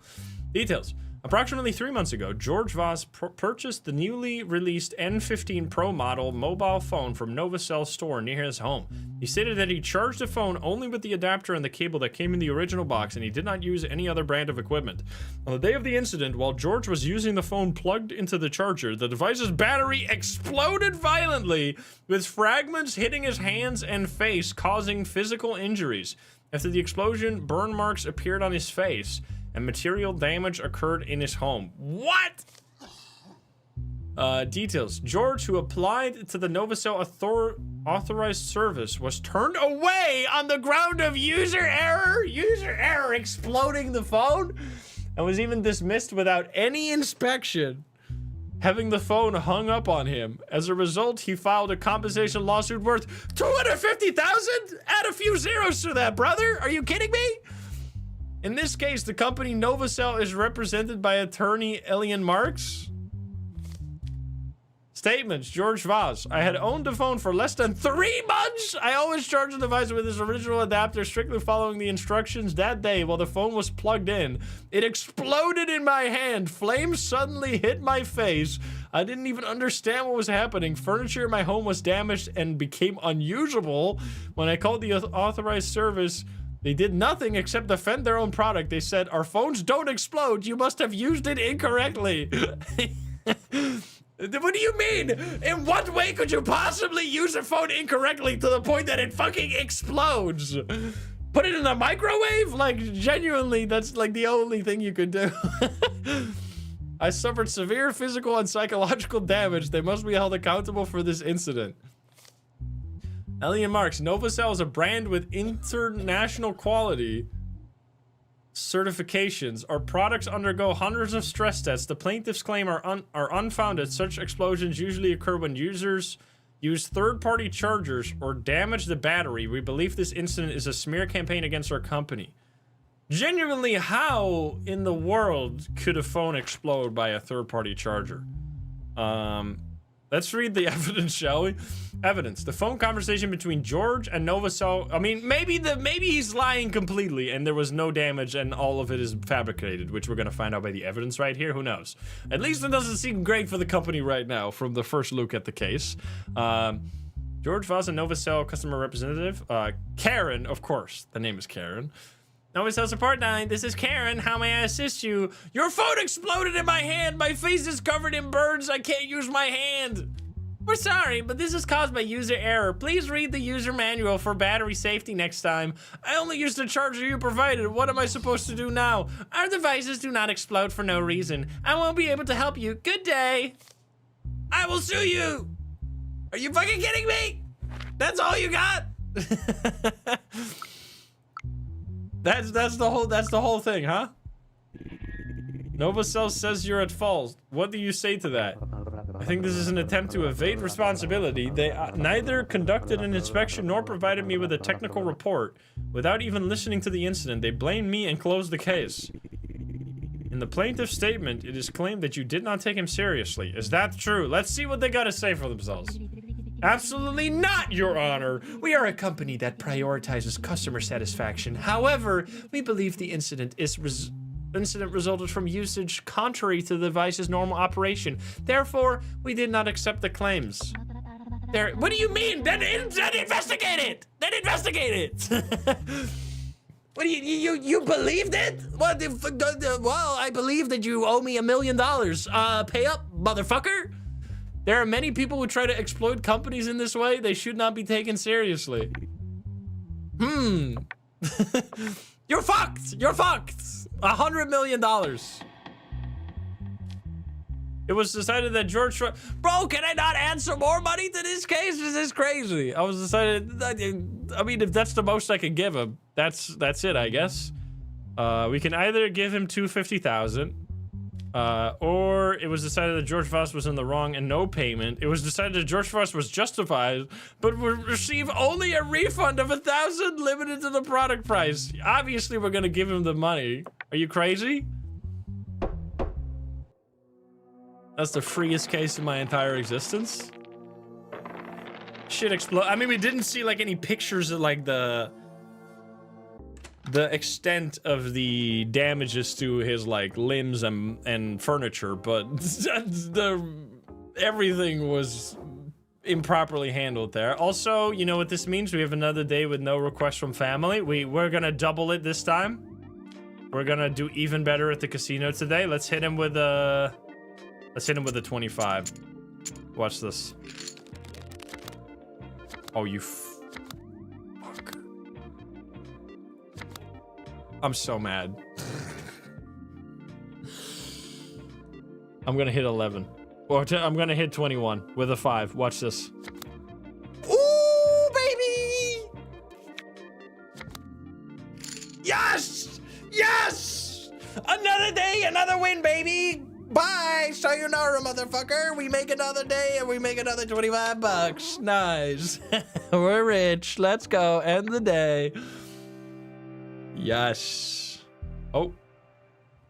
What's going on here? John Martino. Criminal record, yes. Assassination. It was noticed that Jared Alderson and Marcus Byrne... Wait, Marcus Byrne is the person who we put in jail previously for the drug trafficking crime, who shared the same cell, were lying motionless. Wait, oh, it's both of these, both of the mafia people that were caught for drug trafficking, who shared the same cell, were lying motionless. Upon examination by the medical team, it was determined that both inmates had been strangled to death using the same method. It was determined that all security cameras malfunctioned at the exact time of the incident. A red rose was found on each of the 2 inmates. The third inmate in the cell, John Martino, was the only person alive at the time of the incident, and therefore legal proceedings have been initiated against him. Well, he must have a really good story to explain the situation. This Brad Cole, this is another person. I stayed in the same ward with them for only 3 days. There was no argument, tension, or hostility between us. They were generally the type who lived in their own world. Aside from talking in their sleep at night, there was nothing disturbing about them. I went to sleep early that night as well. At one point, I thought I heard some noises, but I assumed they were having another episode of sleep talking. In this prison, someone dying or a fight breaking out at night is considered normal, so I didn't think of getting up to check. I'm here for fraud. I've never killed anyone in my life. This is not... Is this supposed to be you? Wait, does he not have a statement? This is fucking Brad. Who the fuck is Brad? This is John, bro. Wait, what? Who's Brad? What is happening? I'm so confused. Okay, we need to go this way. This way. Oh boy. There we go. Let's see the evidence, huh? 2 roses because there were 2 killers, and there was only 1. This seems like a 2-person job, unless they like. This seems weird. I mean, I guess it was in the sleep. Let's have a little chat. What do you gotta say for yourself? Is there digital evidence? There's none, huh? There were 3 of you in the cell, and 2 were killed using the same method. You are the only survivor. How do you explain this? Good question! Your Honor, inmates in this prison are frequently killed by unknown persons. There are even rumors that guards are involved in these acts. Did you hear the cell door open that night? The prison is noisy enough even at night. That's why it's very hard for me to hear a door opening. Are you kidding me? That's all we're gonna get? What the? Like, genuinely, what are we supposed to...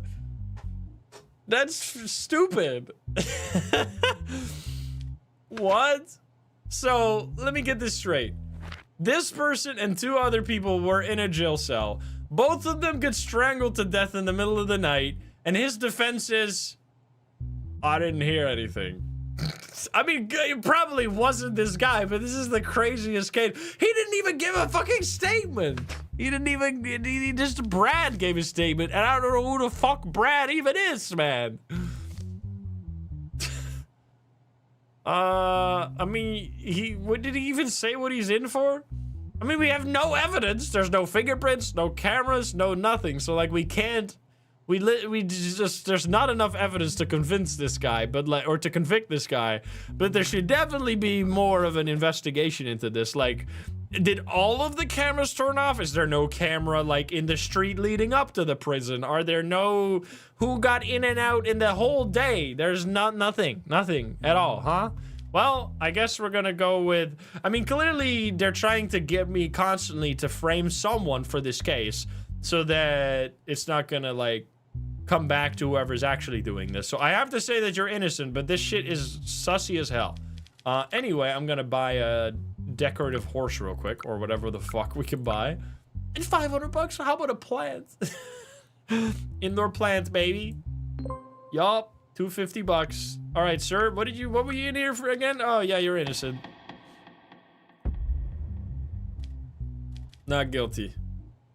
I mean, I'm not releasing you from prison, by the way, you're going back. But I'm releasing you from this case.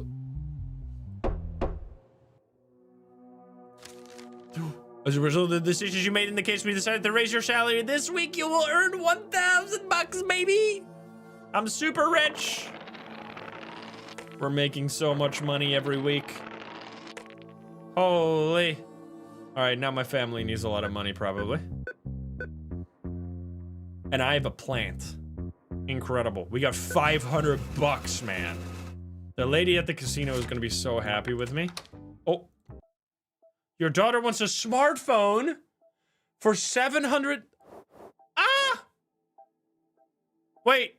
For $700, we're gonna say yes, and then we're gonna go bankrupt, and then we can reload the save file and gamble at the casino to get 700 bucks. Yes! It's gonna explode! Oh, wait, maybe we shouldn't get it then. Oh, but the exploding one cost 1,000, right? You're bankrupt that your family abandoned you? What the fuck? Okay, okay, don't click on her yet. We're gonna go outside.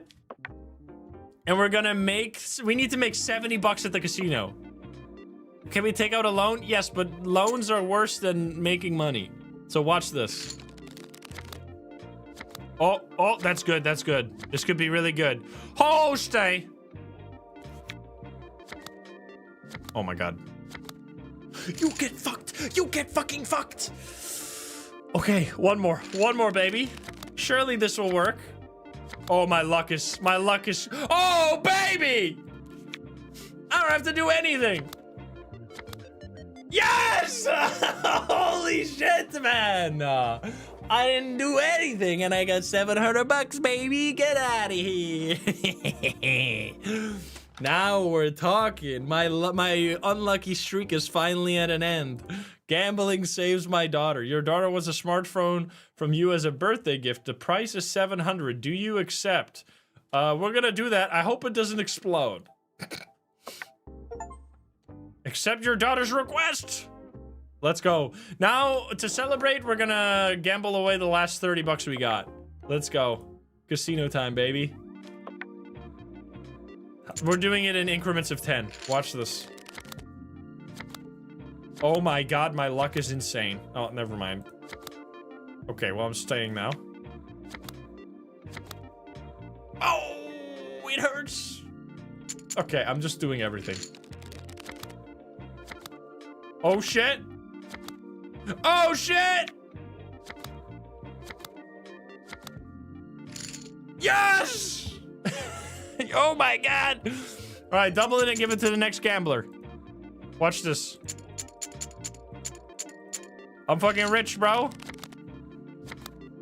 And my daughter has a smartphone. 15? Ah!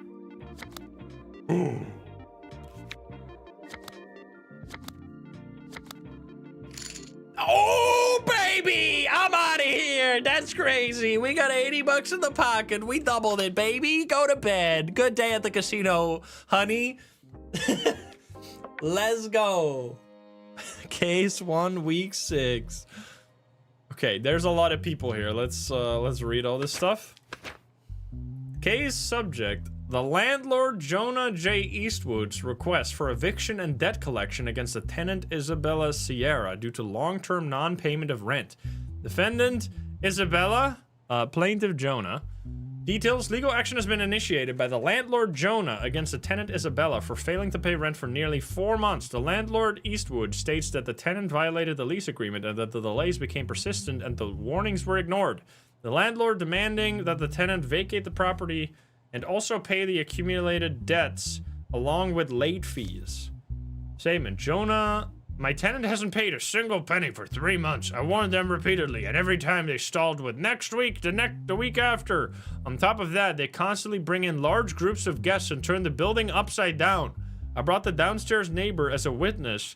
He's been the most sensitive person about the noise for years. Thomas Burden, witness. I fully agree with what Mr. Eastwood said. Isabella says, okay, well, that's his whole statement. I informed my landlord that I could not pay the rent for some time. My workplace closed and I suddenly became unemployed. This is not a choice. I told him that I would pay off my debt as soon as my unemployment benefits are processed, but he is trying to evict me. Additionally, the claim "you are making noise" is completely false. My downstairs neighbor is a deaf war veteran. He repeats what Eastwood says like a parrot. Well, this is gonna decide the whole case, because if that's true, you're fucked, Eastwood. Tenancy agreement between Jonah and Isabella. Okay, that's the whole evidence. Let's see. Do we have any digital? No. Let's see. This is gonna be easy to find out when we talk to them. Mr. Eastwood, is Thomas Burden, who has been called as your witness, your tenant? Yes, Your Honor. I don't understand what this has to do with the case. Mr. Burden, is it true that your upstairs neighbor made enough noise to disturb you? What? Where are you heading? Oh, yes. Forward. Move. Forward. March. March. Run forward, soldier. Bloody attack march. Mr. Burden, can you hear me? I'm completely agree with what Mr. Eastwood has said. Miss Sierra, why would your landlord be trying to evict you? Because once he has me evicted, he can raise the rent and rent the place out to someone else again. Since he currently has a contract with me, he can't raise the rent. When I lost my job, he wanted to take advantage of that situation. Eat the rich! Eat the landlord! Send this him to buffet at the local homeless shelter. It was decided that the tenant, Isabella Sierra, must vacate the property. No. It was decided that the tenant, Isabella Sierra, could stay in the house until her contract expired and her rent would be deferred. That's the good one, right? Yes. That's it. I mean, clearly this guy is fucking lying big time. I mean, she needs to pay the rent, but like, this is like, what is it? Perjury or something, right? What is it called when you lie in the courtroom? That's perjury, right? Should we arrest him for that? Because he literally brought someone with a testimony that wasn't true at all. Which is, like, genuinely a crime. Anyway, we didn't really solve the situation very much, but anyway. Nobody wants my money, which means... Casino, baby. 40 bucks in the casino. That's all we're gonna do today. 40 bucks in the casino. It's really not that bad. Watch this. Oh, 18, 15, fuck. Chat, tell me. What do we do? This is bad. This is a shitty situation. Risky hit or very, very fucked up stay? Hit. I mean, he has 5, so he's probably gonna get a 10, and then he's probably gonna go over again, right? So now we stay.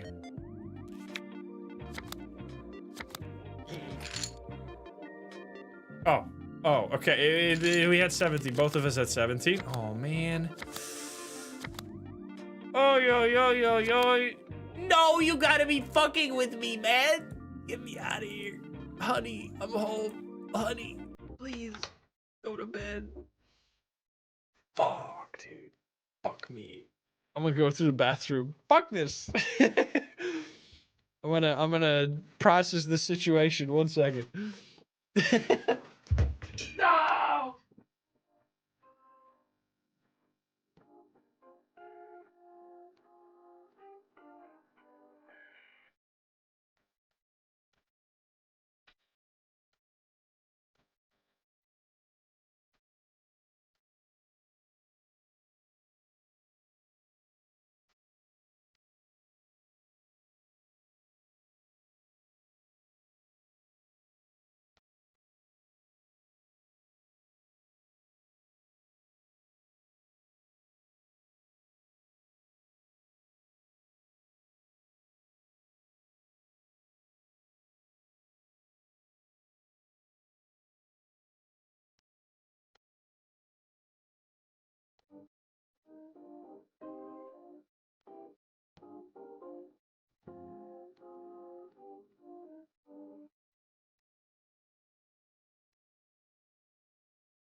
Oh!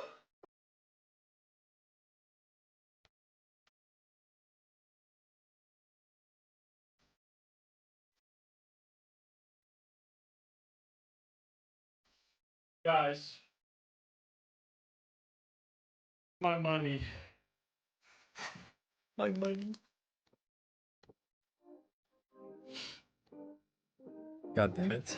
Cat? At least my cat still loves me. My wife is staring at me.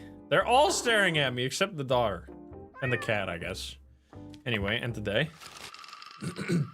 Bill passed. Immigrants who commit crime will now be deported. Okay. When did this game come out again? Oh god, here we go again. I'm pretty sure this game's pretty old. I'm solving the puzzle. Watch this. Big brain gamer. Literally Among Us over here.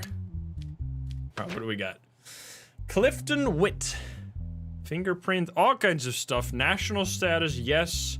Mental health test. Okay, so you do have a criminal record, and that's all. Charges. Participating in street racing, violation of traffic safety and rules. Details. On Saturday night, traffic police patrolling Redmond Road outside the city heard engine noises much louder than usual, and upon arriving at the area, observed multiple vehicles engaging in illegal street racing. Vehicles that failed to comply with the police order. Police order to stop sped away, prompting a pursuit. During the chase, the driver of the dark gray sports car lost control while taking a turn and crashed into the roadside, causing damage to the vehicle. The driver of the vehicle, Clifton Witt, was detained after a health check. Clifton Witt's statement, I had no intention of participating in that race that night. I went outside the city to test my car. While driving, I saw several vehicles speed past me. I realized they were racing, but I had no connection to them. When I saw the police lights, I sped up out of fear that may have been a mistake. Maybe. But it doesn't mean I'm a racer. I'm already tracer? Wait, what? Okay, well that's a good story, bro. Police records show that your vehicle reached a speed of 224 kilometers an hour. Can reaching such... Okay, bro. Can reaching such speeds be explained by simply saying, I sped up out of fear? Your Honor, at that moment, I was in complete panic. I felt as if... Bro, what kind of car do you even have? It felt as if... How many... That would be like... For the Americans, that would be like 140 miles an hour, I think. Your Honor, at the moment, I was in complete panic. It felt as if stopping would get me into even bigger trouble. Have you participated in street racing in the past? Yes, Your Honor. Yes, Your Honor, but this time it was just a misunderstanding. This guy's story is so fucking stupid. This shit doesn't make any sense, man. Is it a coincidence that your vehicle license plate was... It just keeps getting worse! It's just so much worse. I left my vehicle at the service center for wrapping. They temporarily removed the license plate. Okay. This story is stupid, man. Speed measurement of the vehicle used by the person. The license plate belonging to the vehicle located in the Wait, so you fucking lied! It's in the trunk of your vehicle, so you removed the license plate because you knew you were gonna go street racing. And you were thinking you were gonna get away, and then they wouldn't have anything on you because they didn't have your license plate. So it's not in the fucking shop. Plus, why would they temporarily remove your license plate and then not put it back after the job is done? This shit is stupid. It doesn't make any sense. That is like a double crime, no? You can't just remove your license plate. Participating in street racing and violation of traffic safety. Okay, let's see. Street racing and safety rules. Is there any other... No other evidence? Let's see. We have... Where is this? Crimes, traffic offenses. Street racing is... Well, you have a criminal record, right? Yes, you do. So it's aggravated, which means 2 years and 15,000. It would have just been 5,000 if we didn't have a criminal record. So it's 37,500 in terms of fines. I mean, clearly this guy, he honestly gets off almost leniently. Clearly you're guilty. Mega guilty. Money, 37,500, and jail for 4 years. That is a big fine, that's for sure. Plus prison as well, but I mean, oh my goodness. No one wants my money, beautiful. Also, we have a plant. Look at that plant. It's beautiful. You know what this means, guys. No one wants my money. That means we're gonna get some money. Oh, yeah. All on red. You know what, actually? All on Wheel of Fortune. 5. We're going big win watermelon mode. Watch this.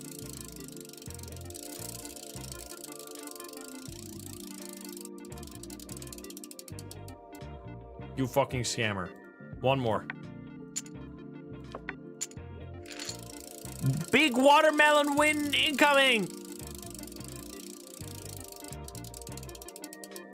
I hate this. I literally has not even ever landed on anything that wasn't just like a 2 times payout. This wheel is a huge scam. It's never landed on shit, man. Yeah, you suck. I'm out of here. The blackjack is the way, man. The wheel is a damn scam. It's super rigged. Watch this. Oh shit, blackjack. It's devastating. I'm so mad. You're gonna have 16 as well, and we're gonna tie. Oh, I can't believe it. You got 15 and now you got a 2. No way you just did that. No way you just got that lucky, bro. 17. I hate my life. I'm staying. Yes! Yes! Yes! Eat garbage. All right, we go 20. Hit him with the 19. Oh, with the 21? Yup. Or 20, I mean. Good enough. Yes! And we're back. We're back? Okay, so double it and give it to the next guy. Watch this. We're gonna be back at 80. This is chasing your losses right here. Oh my god. Oh. Oh. No! Why? Are you kidding me? Oh my god, man.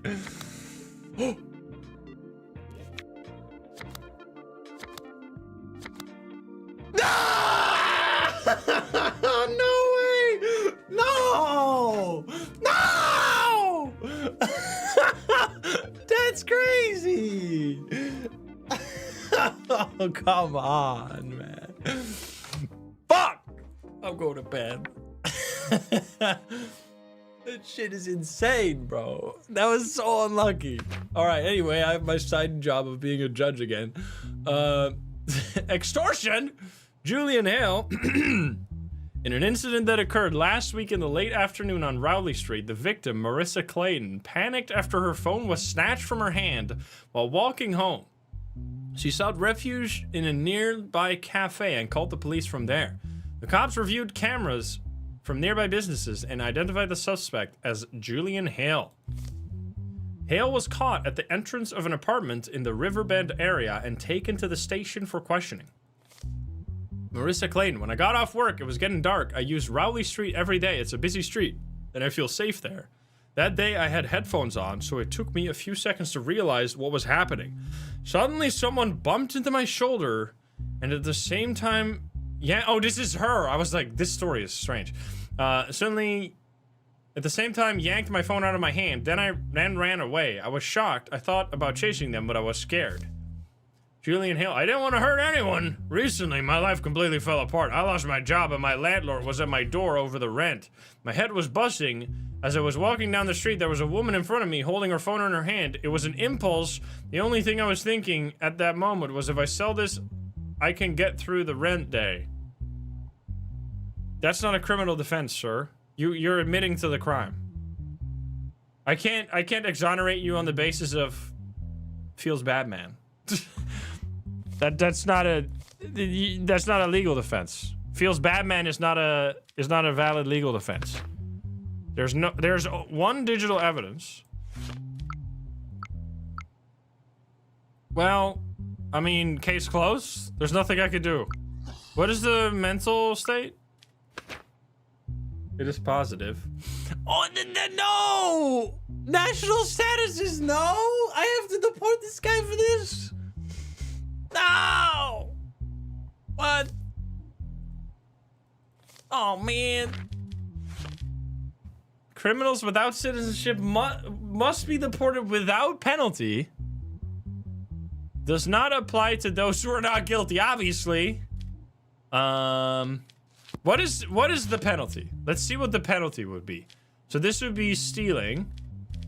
Right? Theft. 2 years in jail. That's actually a long time. I was like, if this is like a $2,000 fine, then we could just give him the fine and not send him out of here. But 2 years is a long ass time. I mean, there's not much we can do though, right? Unless we want to like do the papers please thing where we don't follow the rules.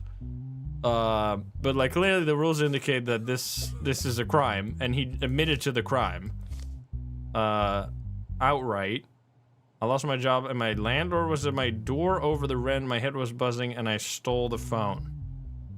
I mean, he is guilty. Wait, why is it extortion? Wait. What is that? Wait. There's no difference unless you have a crime record. I don't know why that would be extortion. It's an explanation. There's nothing. Let's talk. Did you know the victim previously? No, Your Honor. I saw her for the first time that day. What I did was completely unplanned. Were you aware of the consequences of your actions? Of course I knew, but at that moment, I was under too much pressure to think clearly. That doesn't justify what I did. Whatever punishment you give, I deserve it. I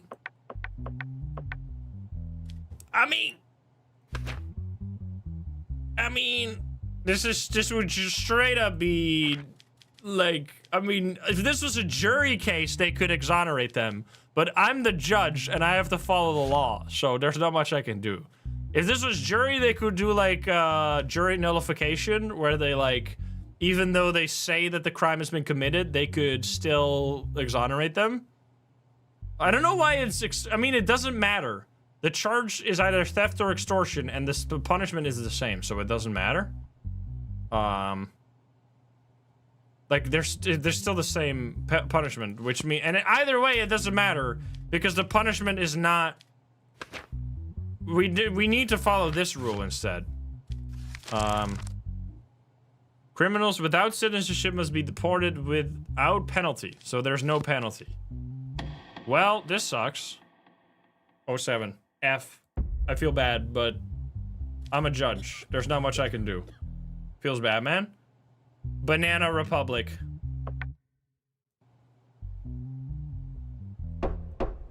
Ow. What? You raised it by 200 this time?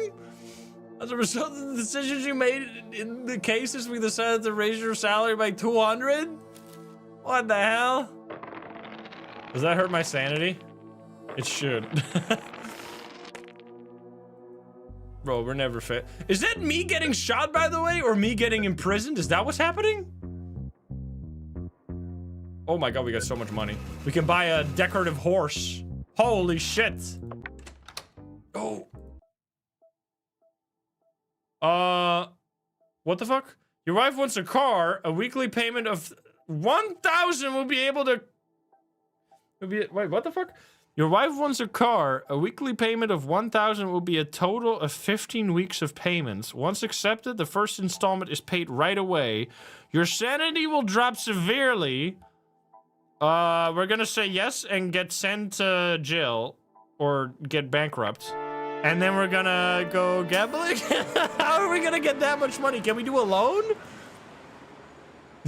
Are we gonna do a loan and then gamble to get the loan back? This sounds like a terrible financial decision.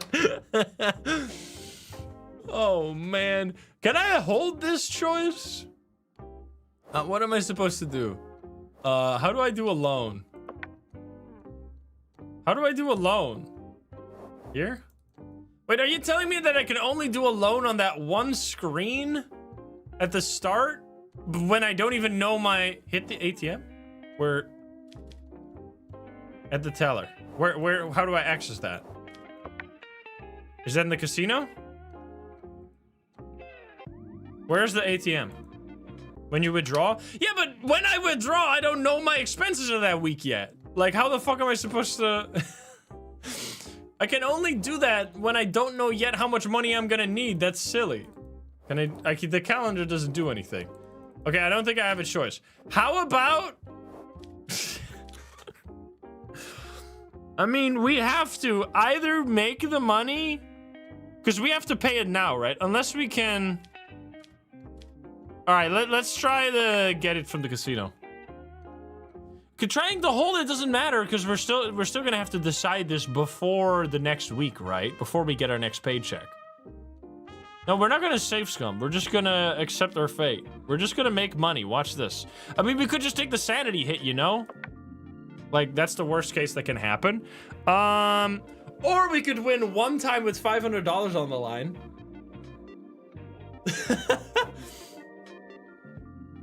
We could just do 300 though.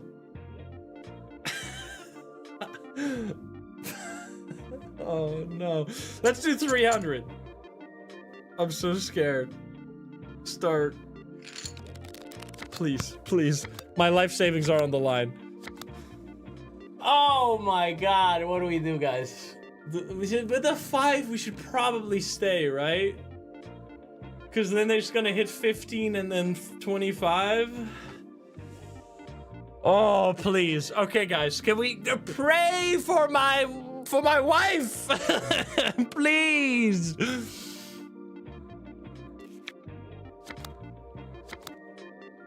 No! You motherfucker. Can we do it? Can we still do it? We can do 400. 400. All in, baby. All in, baby. Here we go. Oh my god. Oh, please give me a 10. Oh, we can't hit on 18, man. We cannot. This is so bad. This is F's in the chat right here. Well. Oh my god. Oh my god! Oh my god! We might bring it back! 200! We just need to win 200. 200. And then we can pay our car loan payments, please. Oh my god. Oh, that's actually good. 20, 20, 20, 20, 20. 18, I'm staying. This is fine. You're gonna hit 14 and you're gonna hit 24 and I'm gonna pay my car loan and it's all gonna work out. Ah! No way, man! 400.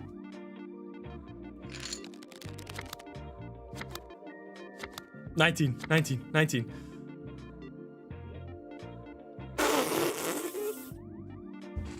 We need the hit, right? But that's so bad.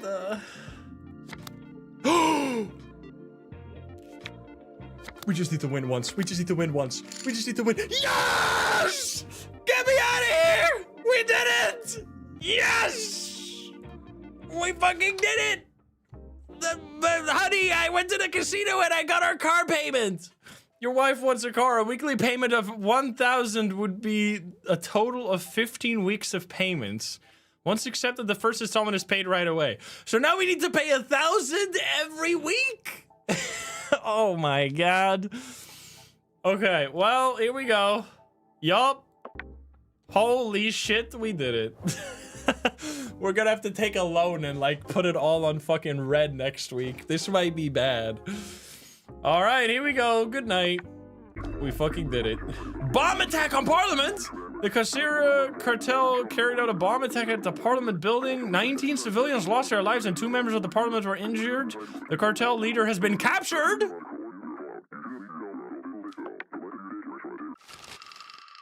After the attack, law of execution was accepted. Those who are on trial for terrorism and other severe crimes will be executed. Oh boy.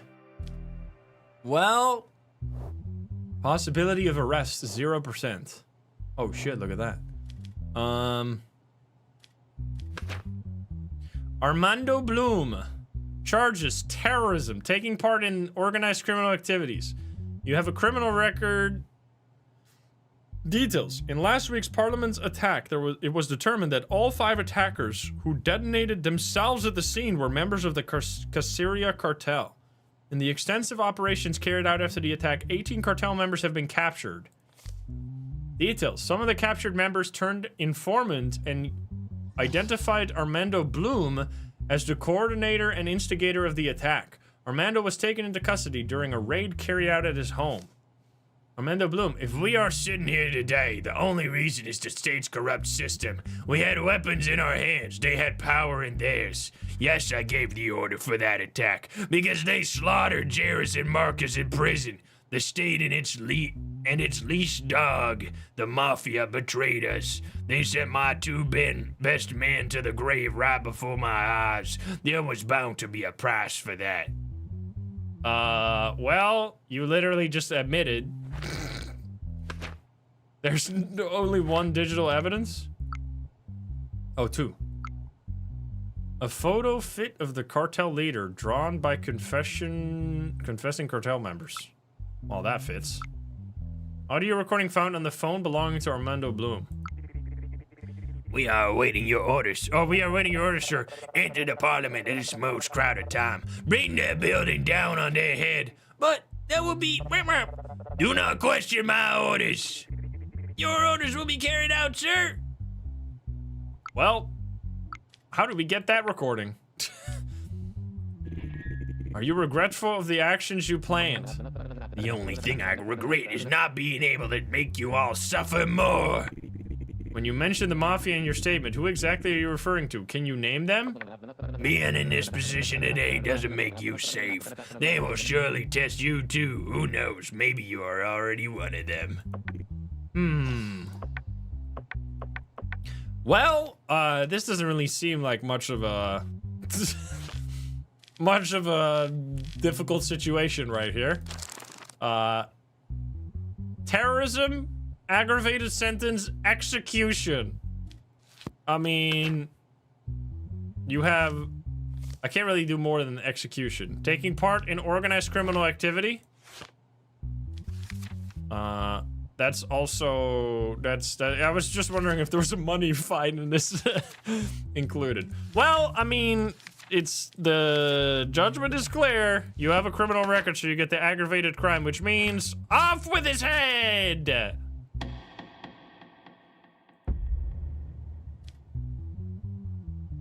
Guilty. Yup. Can we do a jail sentence and execution? Imagine. Yo, QK, thank you for the 11. Thank you. Bye-bye. That was the clearest. He didn't even try to lie in any way whatsoever. Justice has been served, guys. Twitter is happy. That never happens. Okay. Hello, kitty. Maybe I shouldn't have bought this plant, because now I'm gonna go bankrupt. I'm not going to the casino because I got no money, so we're going to bed. Week 7. What is happening? Isaac North filing a compensation lawsuit against Helen Price, who is alleged to have caused his motorcycle accident in traffic. Defendant Helen, plaintiff Isaac. There's 1 digital evidence for this case. The plaintiff Isaac claims that while riding his motorcycle, he was forced into the barriers due to the sudden veering off the defendant, Helen Price's vehicle into his lane, losing control and causing a serious accident. Isaac states that he has remained in a coma for 12 days as a result of the accident.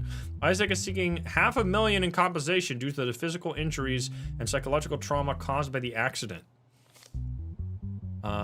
Isaac, I was driving at my normal speed, and when I wanted to overtake the car in front of me at a safe distance, just as I got next to it, the car suddenly swerved to the side. I got struck between the barrier and the car. The engine lost control, and I remember flipping over. The rest is completely black. When I woke up, 12 days had passed.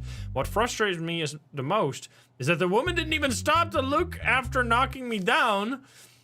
Hell, okay, what are you gonna say for yourself, ma'am? That day I found out that my father was taken to... Oh my god, this is fucked, man. I sentenced you both, oh my god, fuck this situation. taken to intensive care. He was undergoing tuberculosis treatment and his condition had worsened. My mind was only focused on getting to the hospital. I was in my lane. I didn't feel any impact. If I had noticed that it was an accident, I would have helped without a second thought. The fact that a motorcyclist lost balance after entering my lane is not Okay, so they both say that they wait. So she is saying she didn't change lane at all. And he is saying that he was overtaking and she changed lane. Do we have any proof of this? Because this is like it's a he or she said. He said, she said situation. Camera. I mean, wait. So the motorcyclist is at fault. Clearly, right? She's driving and he is coming up from behind. This is a clearly illegal pass. Unless she is swerving, but even if this is her moving into this lane, she is already fully in the lane. Unless this is the motorcyclist being in the process of currently crashing and they were at first ahead. Look at the wheels. The wheels are going straight, right? I mean, the fucking perspective here is all out of whack. So, what the perspective is so weird here, because this car looks like it's like not even physically possible. I mean, you shouldn't be in this lane, that's for sure. I mean, maybe she's passing someone else. I don't really know what's happening here. But, so let's see, right? He is behind her right now, right? This really depends on when this is taken. If this is already after the impact, if this is after the impact, it could very much be her fault. If this is before the impact, it's the biker's fault, right? Clearly. Because he is like going to overtake at this weird ass angle, right? I mean, either way, this would be, if she was in her lane and not moving, and not, if she was not merging into this lane and she is just in her lane, this is clearly an illegal move. You can't go over the line here. Plus, there's a lot of distance between, like, this just, the logistics here don't really add up at all.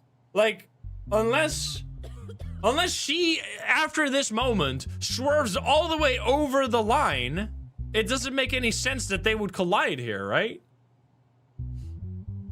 This is such a bad photo.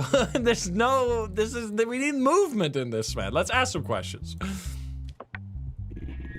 Mr. North, do you admit that you entered the other party's lane during the overtaking maneuver?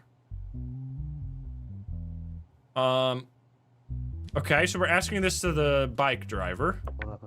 Your Honor, I honked before overtaking. It was almost, well, that's not what you said in the statement, but okay.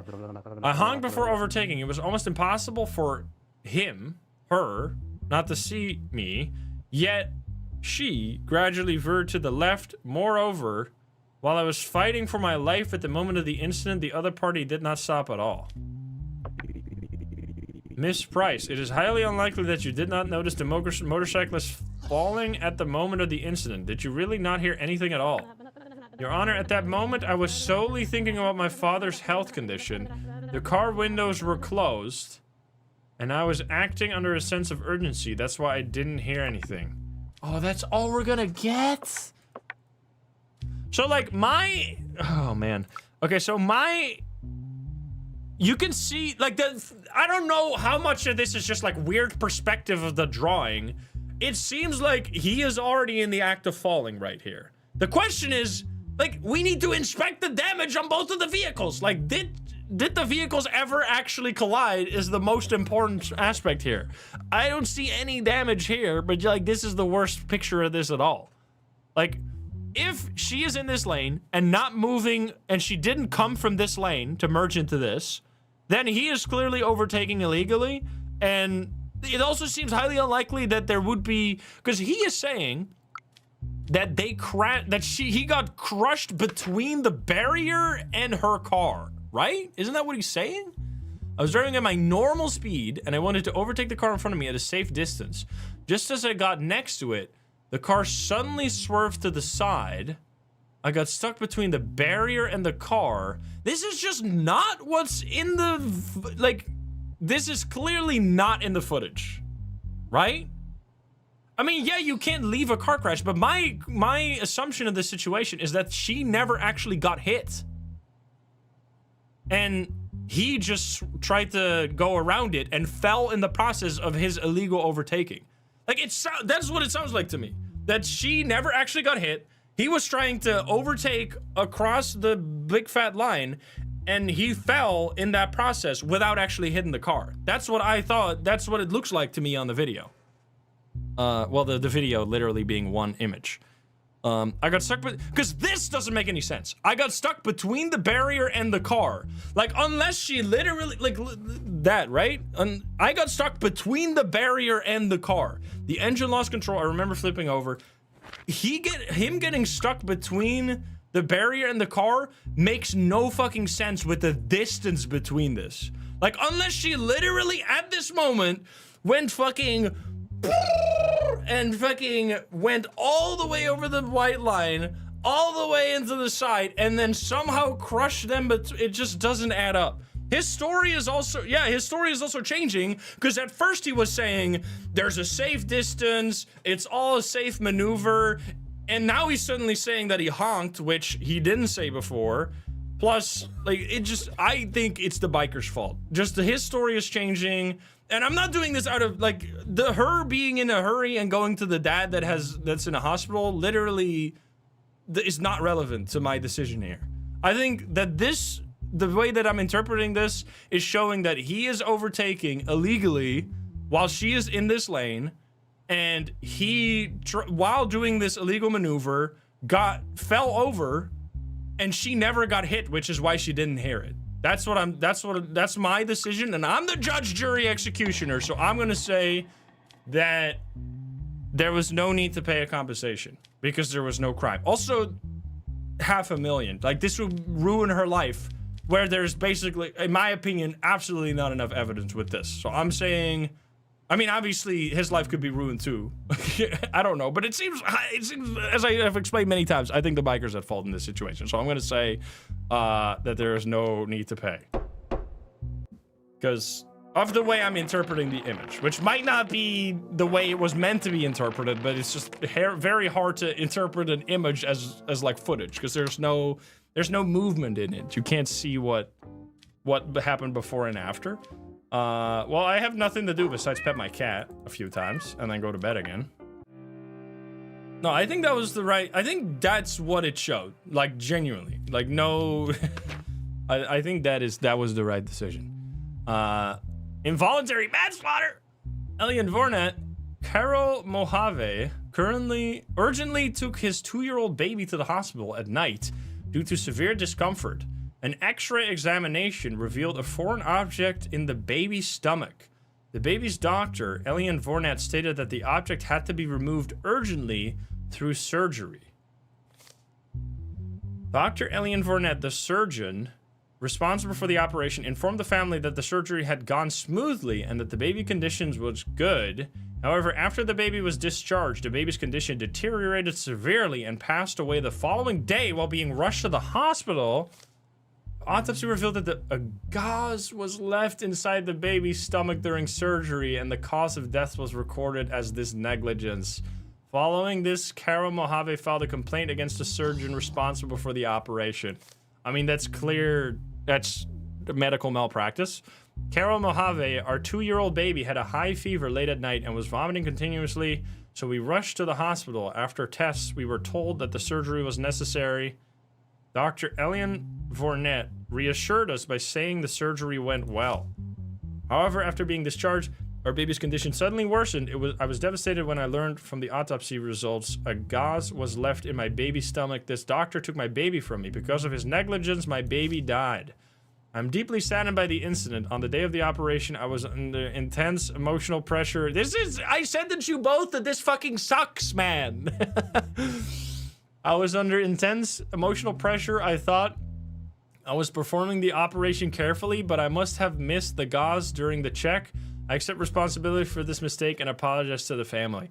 This is like, do doctors have insurance, right? Don't doctors have like medical malpractice insurance? Is that a thing? I surely hope so. Because like clearly this is like he's guilty. Is there evidence? The gauze left in the baby's stomach, and depending on the scale, this could be huge. What the fuck? Talk? Can you summarize what happened for us, doctor? I hope, please don't tell me we have to execute. I'm gonna fucking scream. I had fought with my family that day. My mind was still there and I wasn't mentally well. Jesus. When they called me for the surgery, I said I couldn't do it, but they told me there was no other available surgeon at the hospital. The baby needed urgent intervention. Well, I am very sorry. I accept the punishment that will be given. I mean, can we also not blame the hospital? A little bit? Oh, man. Oh, brother. Okay, what was the crime? Involuntary manslaughter, right? Involuntary manslaughter? What is the... How does this work? 4 years in jail.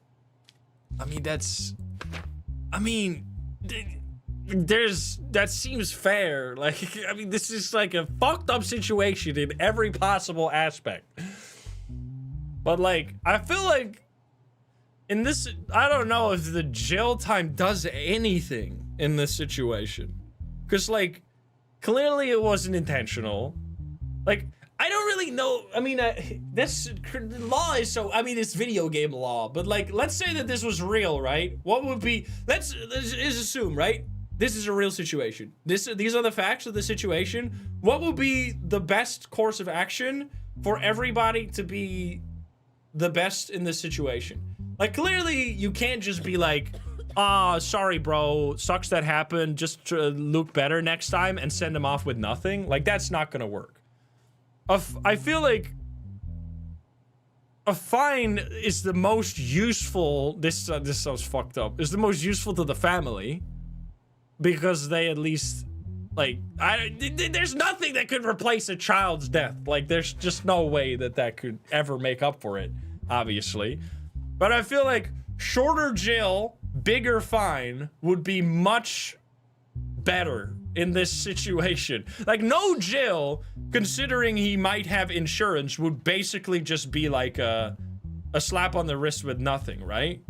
But the thing is, I don't know, it's hard to judge. I mean, we have to follow the rules, and the rule says he needs to go to jail for 4 years. I'm assuming he doesn't have a criminal record, right? No, he doesn't. This is just the punishment that is in the law, so there's nothing I can do. There's no, like, room for decisions here. Like, it could be between this and that.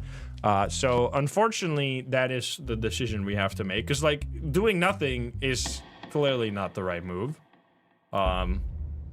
But I do feel like a fine here would be, like, half the punishment and a big fine would have been more normal. But anyway, or like a better solution.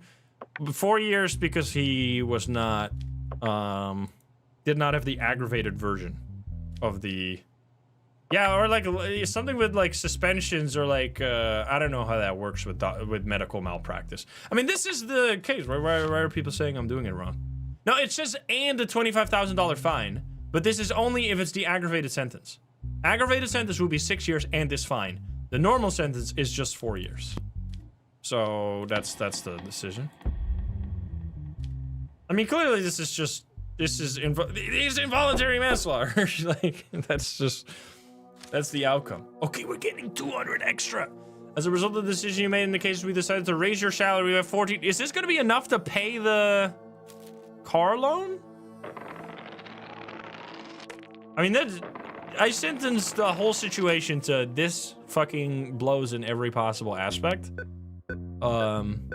I'm at minus $100 right now. Excuse me? That seems problematic.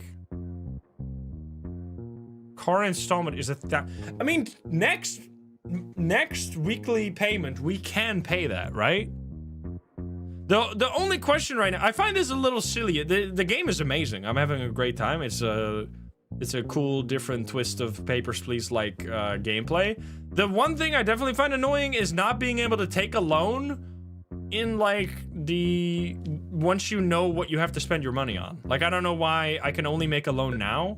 Like, I guess I could take some credit, but like I don't even know what is the, like, if I do this, what is it gonna tell me? Is it gonna tell me the interest payments? Oh, here we go.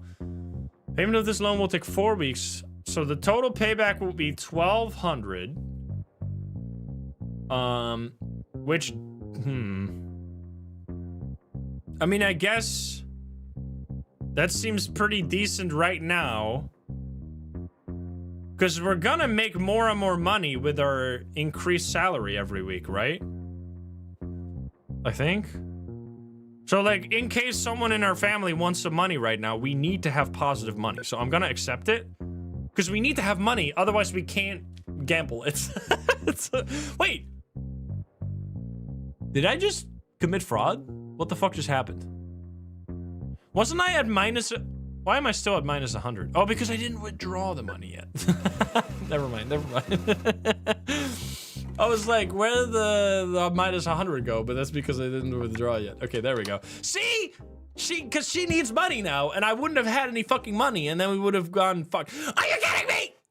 Your wife complains that her household items constantly break down? She wants 1,000 for new household items. Do you accept? Yes. Oh. We're gonna have to try. Can we... Just a little bit of gamba. Fuck, man. Why is everybody needing all my money, bro? You just said you signed me up for $1,000 a month or a week car payment, and now I gotta pay $1,000 for this fucking fridge? All right, if we can win $100 blackjack, this can work. Here we go, gamers. This is you and me. Okay. Okay. 20. Oh my God, that's so good.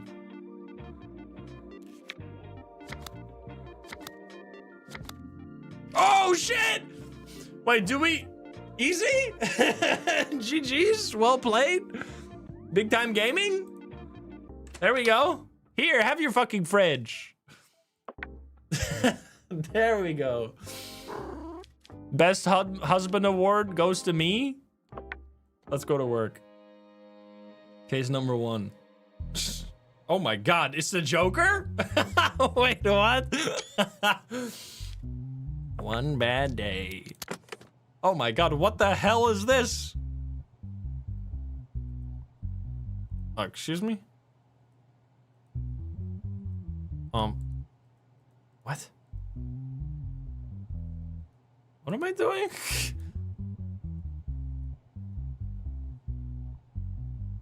I know there's a password under it, but what do I do with that? Boom. Do I slide things? Oh! Ow! I was so confused what the fuck I was supposed to do there. Oh no, it's a fucking sliding puzzle. These are my weakness. My greatest weakness. Okay, so I need to align it like this, right? That, and I need to have... I'm assuming? Oh God, we're gonna be here for 1,000,000 years. Watch this. I mean, there's a lot of empty spaces, so this could actually be totally fine. I'm assuming so far we're going fine. Okay, wait, this is actually totally fine, because you have so many empty spaces, you can easily work with it. Okay, that's... Oh, I'm supposed to align all of them in that order. I see. Okay, well, that's also fine. I'm assuming they just need to be in the right rows. So, like this. Okay, this is just... This is fine. Okay, that one's completed. Yeah. Okay. Easy. Easy. Then we need eyeballs over here. Easy. And then you go there and there. GG's! Okay, I did that probably horrible because I didn't understand the rules at first, but now we're good. What the hell is this happening here? Noah Strand? Armed robbery? The incident occurred in the evening hours at a pharmacy called Harbor Line Pharmacy.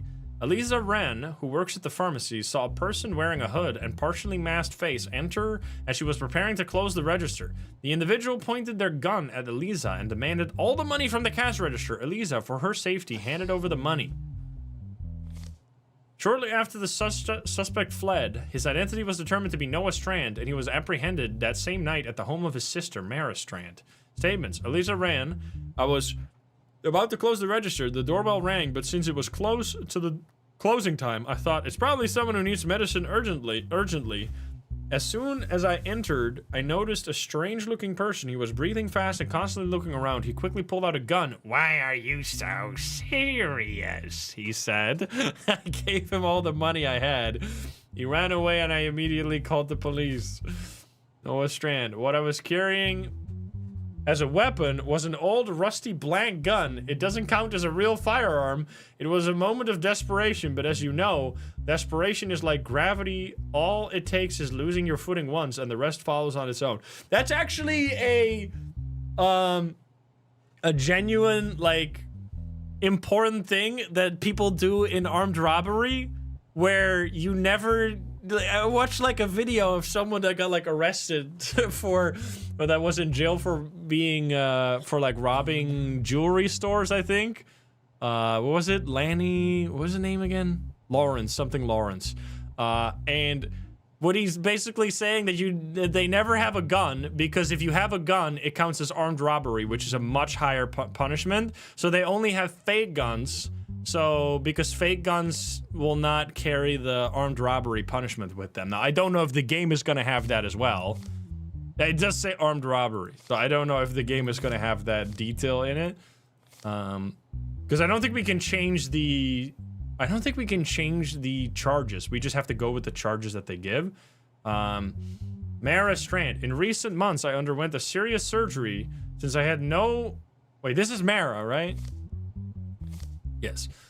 In recent months, I underwent a serious surgery since I had no insurance. Most of the expenses turned into debt. Caregiver fees, medications, everything piled up. Noah hadn't been sleeping properly for weeks. He constantly blamed himself because of the expenses. We had no one to help him. That night when someone showed up at the door, I could tell from his face that something bad was going on. Wait, that night when someone showed up at the door? Okay. Okay, so she had a bunch of problems and he was blaming him for that, and then he robbed the bank. Like, this seems... Also, oh, his mental health status is negative. So we don't even have to do anything. We just send him to the... We send him to the mental institution. Right? That's it. You don't need... What was the rule again?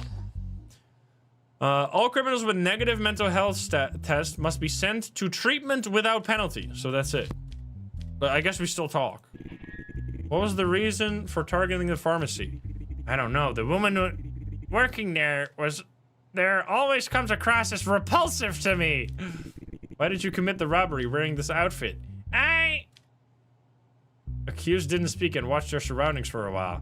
This is my daily outfit. Did you apply to social services that get help because of your debt? Shall we go for a hamburger after you leave? Okay. The blank firing gun found in Noah Strand's coat at the time of the arrest, mental health medication found in his coat. There's one digital evidence for this case. Well, I mean, clearly he did it, but the crime is... Like, the punishment is irrelevant, because you're going to the lab, basically. Sanity impaired, sent for treatment. There we go. I mean, that was the first time we've seen that. Why so serious? Fucking Joker.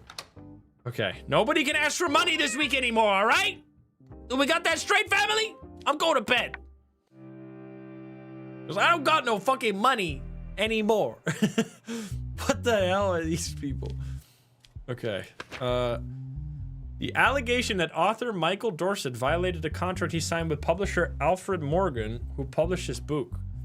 Michael Dorset signed a publishing agreement with Polymol Publishing House for printing and distributing of his book called Sicilgin Articulari, which he released 2 months ago. The contract clearly states that if the book does not reach at least 20,000 sales within 2 months, Dorset will pay $175,000 in expenses to the publishing house. In the sales analysis conducted by the publisher, it appears that the book sold 20,214 copies. However, among these sales, 340 bulk purchases were identified under the name of Ellen Dorset, who is the cousin of Dorset. I mean, that's classic. That's classic fraud. The plaintiff, Alfred Morgan, asserts that bulk purchases artificially inflated the sales figures and therefore the sales guarantee cannot be considered as fulfilled. The plaintiff requested that the payment be made. Ellen Dorset will be heard as a witness in this case. I don't know. I actually don't know how that would work. I don't know how that would work. I mean, if the money wasn't paid, I guess it would make sense. But the money was paid, right? I don't know. I wonder how that was delivered, though. I wonder how they delivered 340 books to that person's house. Mr. Morgan, the sales figure appears to have exceeded 20,000. There was no clause in the contract. I mean, yeah, if there's no, I guess, I don't know. I'm not a contract lawyer. It sounds fraudulent as fuck. But, like, I guess that's why you write up a good contract. There was no clause in the like, that is why you write up in the contract, like, there need to be 20,000 individuals that buy the book instead of 20,000 sales. Because then you'd either have to find 20,000 relatives to all buy the book, and at that point you made 20,000 sales, so I guess it was all legit anyway. Like, it's just, it's your fault for not writing the contract properly. There was no clause in the contract preventing close relatives from purchasing the book, correct? That is correct. However, if Ellen had not made this bulk purchase, they would not have reached the target sales figure. This clearly constitutes abuse of the contract. I mean, they would have basically reached it because it was actually like, it was 19,800. Like, this is like obviously 340 books is a lot, but like, let's assume that it was like 19,990 and she bought 10 books. Would it still have been the same crime? Like, I mean, the crime, I'm leaning to the side of it not being a crime in the first place, but like, clearly there's a limit. Miss Ellen, did you, because like, what if she bought 20,000 books to begin with? That would have basically covered the whole, like, I don't know how fucking expensive the book is, basically. Because if the book, let's say the book is 10 bucks, then 20,000 sales covers 200,000, right? Which, what are even book prices at this point? It's been a long time since I bought a book. Maybe I should buy a book again. Miss Ellen, did book prices change? I actually have no idea. The only time I ever bought like books was in high school when I had to have them for like book reading assignments or something. $25 for a book? Damn, that's actually expensive. Miss Ellen, did your cousin ask you to make this purchase of 340 copies? No, Your Honor. Michael only informed me that this book had been published, and I purchased a large number to support my cousin and to give his book as gifts to many people around me. I mean, it kind of doesn't matter what your reason is, to be honest. Like, it could literally be because of the I think this is fair. Just like you just got screwed a little bit, but that's just how it goes. A purchase invoice for 340 books. This is so funny though. How the fuck would they deliver this? That agreement made between Michael Dorset and the book publisher. Do we have anything else? No digital evidence? Well, I think this is fine. Should have gotten a better contract lawyer. It was decided that the penalty of 107. No, it was decided that no payment will be made since the contract was not breached. That's my decision. Rest in peace, legal team. Find a better one. Cause genuinely, even if the book sold 10 copies and she bought 20,000 copies, that would have that would still be technically legal because it covers the cost. Like, because 20,000 copies covers 175,000. You know, like they definitely weren't out of pocket for that one. They just wanted extra money. Anyway, we're going to end the day because we got no fucking money. Hello. Oh, it's a criminal. Uh-oh.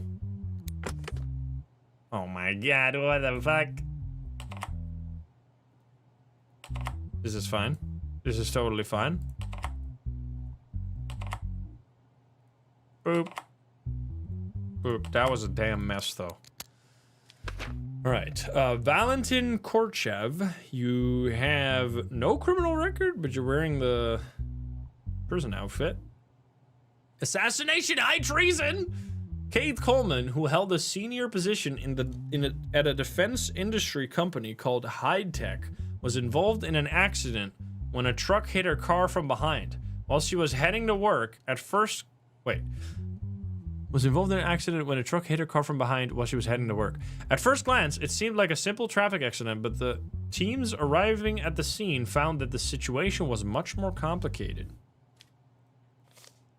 The crowbar found in the vehicle, the disappearance of the truck driver, and the loss of a bag with access to classified information in the vehicle have completely changed the direction of the investigation. The autopsy revealed that Kate Coleman was not killed by the impact of a collision, but by a blow from an object resembling a crowbar. So the dice roll part, I don't really understand either. I think it's just for if you make mistakes, like if you actively make wrong choices, your chance of failing goes up. But because we have never made a mistake according to the game so far, our chance to lose is still 0. So the dice roll is just like it doesn't do anything. After determining that the person driving the truck was Valentin Korchev, the police followed him for months, and the individual was arrested at the hotel he was staying at. Statements. I am innocent. I was at the hotel to clear my mind a bit. I have no connection to this incident. I panicked during the accident and left the scene. I didn't even look at what happened to the other party. I'm not someone who would harm anyone. Wait.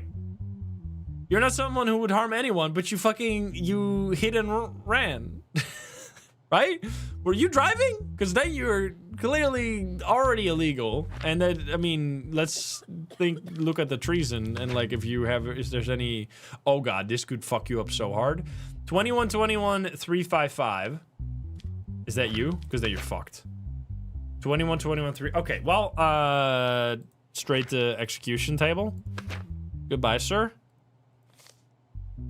Messages between strangers on the person's phone. What is the situation? I have the bag now. How much do you offer? As we talked about, 50 million? I'm on it. Do you have a meeting place? Wait to hear from us. For a number? Oh my God, you're so fucked. Why was there a crowbar in your vehicle? Your Honor, sometimes it was necessary to open the goods inside the truck. So why was the bag that was supposed to be in the vehicle found in your hotel room? Oh my God, they even found the bag?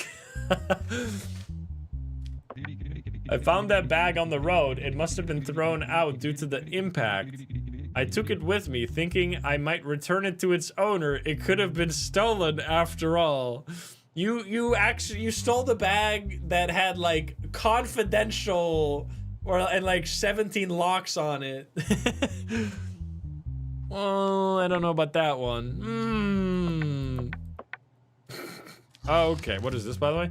If Valentin Korchev receives any punishment, you will bear the consequences. Do you want your family to be the ones to die in the next traffic accident? What the fuck? How do we... Cop! Request special guard. 750! Lowers the assassination bar by 25%? Oh, I see. Okay, we need to do that after this. Okay, well, I mean, I'm not gonna be bribed, bro. We have to find other ways to deal with the situation. Those convicted of terrorism, high treason, and child abuse should be executed. Well, sorry, sir, but you are gonna get out of here. Wait, so so you are definitely guilty, like 100% guilty. Like, this shit doesn't make any sense. What was the crime again? Assassination and high treason. You got 2 of them. Assassination is 102 years. Wait, that's aggravated. Does he have a crime? He does not have a criminal record. Wait a minute. So that's 62 years. And then terror or high treason. High treason is against the state. which is this one. Wait. So here it says sentence or aggravated sentence. So he doesn't meet this condition for aggravated sentence. But this rule seems to imply that he needs to be executed anyway, right? Even though he doesn't meet the aggravated. I'm assuming this overrides it, and this is like a special rule, like in Papers, Please, where you suddenly have like an extra rule you need to pay attention to. So I'm assuming he needs to be executed, even though he would be like in prison for like 100 and whatever 60 years. So I'm assuming this rule overrides that. So goodbye. Yeah, you're Jover. It's Jover for you. I mean, it just doesn't make any sense. Because wait. Wasn't the crowbar also found in, like, the car? At first glance... The crowbar found in the vehicle, the disappearance of the truck driver, and the loss... Like, the crowbar... She was hit with the crowbar. Is there blood on the crowbar, by the way?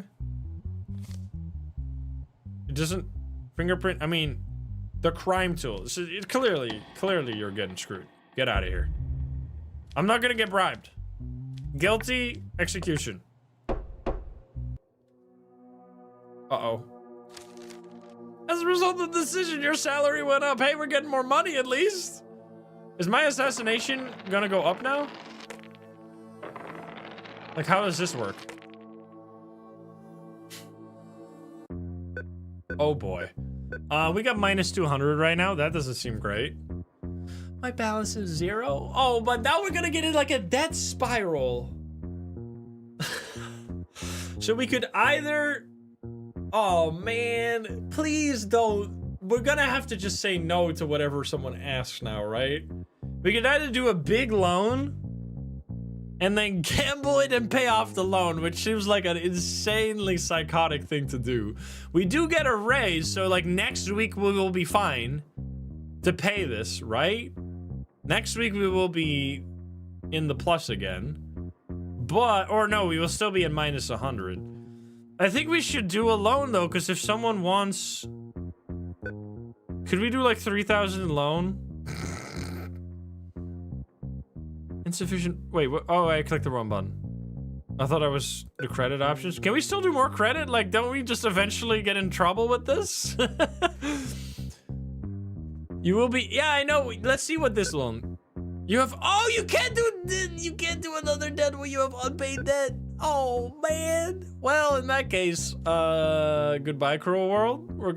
There's nothing we can do. We're just going to... Please don't ask for another fucking fridge, I swear to God. Oh. Oh, shit. No. I didn't know that. Uh-oh. Wait, are we gonna have a save file before that, or are we screwed now? Wait, what? Oh. Wait, what? I think we might be screwed either way, no? Because we can't go to the casino with $0 unless we can get the money somewhere. Uh-oh. Can we, maybe if we, do this another way? Can we give you, can we get a bribe somehow from this? We might be soft locked here because we can't pay off the debt. Not guilty, sir. Can we take a bribe? No, this is offering a bribe. I love that they say that there's, okay, well, I didn't fucking know that. Oh, no. Well, you're innocent, you're guilty, sir. You're innocent, I mean. I didn't know that you couldn't, like, obviously we should have taken a bigger loan then. I didn't know you could overwrote that. I'm gonna say not guilty on this. Let's see what happens. Because we get 1,600. What happens? I mean, we could do, maybe we could do a little bit of a cheat situation to fix this so we could actually continue the save file, because I know obviously we can't replay here because that's gonna take like 3 hours to get back here. I think we can figure this out. 1 second. Let me load up some hacks real quick, because otherwise we just can't finish the game. Let me see. And then we're just gonna make sure to loan. So what did we learn here is that loaning a minimum amount so that you don't get in debt too much is actually a bad thing. You should always loan the maximum amount so that you can pay your interest payments for longer without being in the. That is the lesson. Thank you, game. Always loan as much money as you can. That's a lesson here. All right, wait. We're currently at minus 200. Let's see. I don't know if this is gonna work. I'm gonna try my best here. And then we're gonna die now. Oh, sorry, you can't see this, but that's fine, because I'm gonna see if I can fix this. There's no money to withdraw. It's at 0, because you have minus 200. And then let's see. So now I'm at 0. Next scan. Oh, okay, there we go. Let's see. We have 2 values. So all we're gonna do is just get $200, so this works out.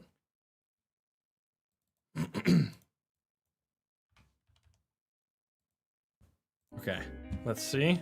End the day. So we're gonna do the exact same choice then, right? We're just gonna make you're guilty again, right? Sorry, you're not seeing this right now. You're guilty executed. Let's see. Guilty. We will be at 0 next week, which will be fine, right? Because yeah, I think that's fine. Executed. Okay. Let's see.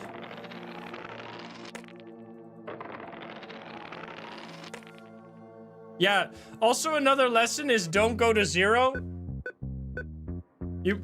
Oh, here we go. You paid the negative fee reflected in your balance from your wallet. Okay, I hacked into the machine and we're fine now. So we can keep playing. So we took a small loan for $200 from chat. Thank you, chat, for the loan. We will pay that back later when we have the money. But right now we don't have the money. Thank you, chat. Let's keep going. All right. We can't even go to the fucking casino. At least nobody wants my fucking money this time. Thank you, gamers. My goodness. I am now homeless. No! What the hell is this guy? Oh my god, not again. All right, hold. This is fine. This is fine. Boop, boop, boop. I'm going up, up, up. This one is just, it's very slow. And you can basically not lose it. All right, once the first row is done, we're all good. Boop, boop. Okay, and now it should get fast.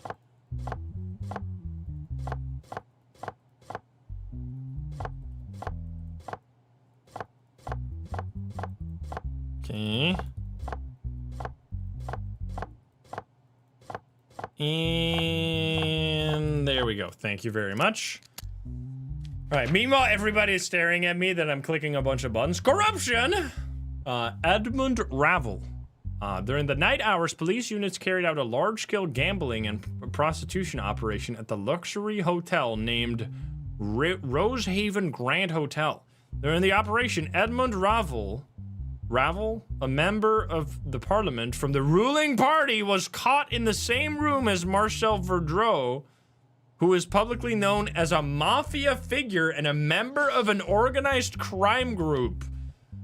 Marcel Verdreau, upon the arrival of the police, first clashed with them and then committed in the hotel room. In addition to prostitutes, narcotic substances, and weapons, and a large amount of cash were seized. Following the incident, reported in the media, member of the parliament, Edmund Ravel, was taken into custody after his parliamentary immunity was lifted. Edmund Ravel: I truly don't know what happened. That evening I had dinner with 3 colleagues. Then we went to a bar. I was drunk. I remember telling my driver, take me home. After that, everything is completely dark. When I woke up, I found myself in a hotel room with men and women I didn't know. Setting up such a trap for a member of parliament is hardly surprising. I am someone who serves this country. No one can frame me for such a crime. Well, the evidence is gonna be...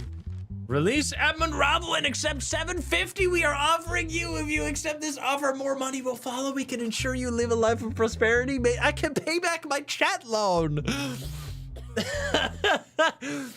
No, but we can't be, we know. What was seized after the operation? 5 unlicensed automatic handguns, 2 submachine guns, $2 million in cash, 200 grams of... Oh my goodness, there's digital evidence too. This guy is cooked, bro.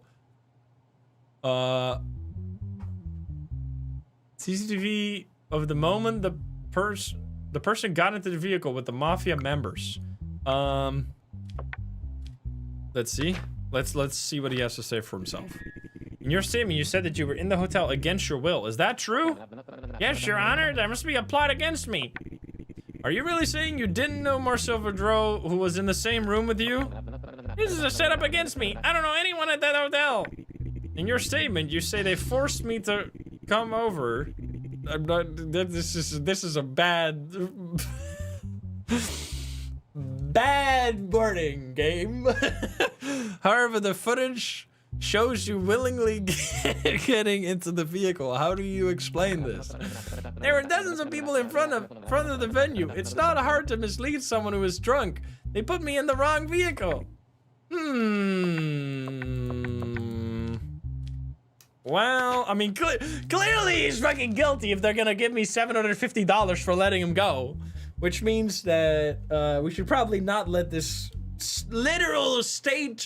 We have, like, turned down bribes for much lower crimes. This is like this is high treason. We're basically gonna let a infiltrator in the government stay put.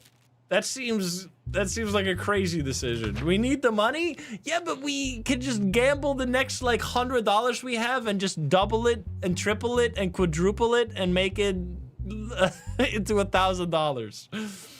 Because this seems like we're gonna basically immediately get the bad ending if we send this guy through for this. Organized crime? What is this? Corruption? Holy fuck! $100 million fine?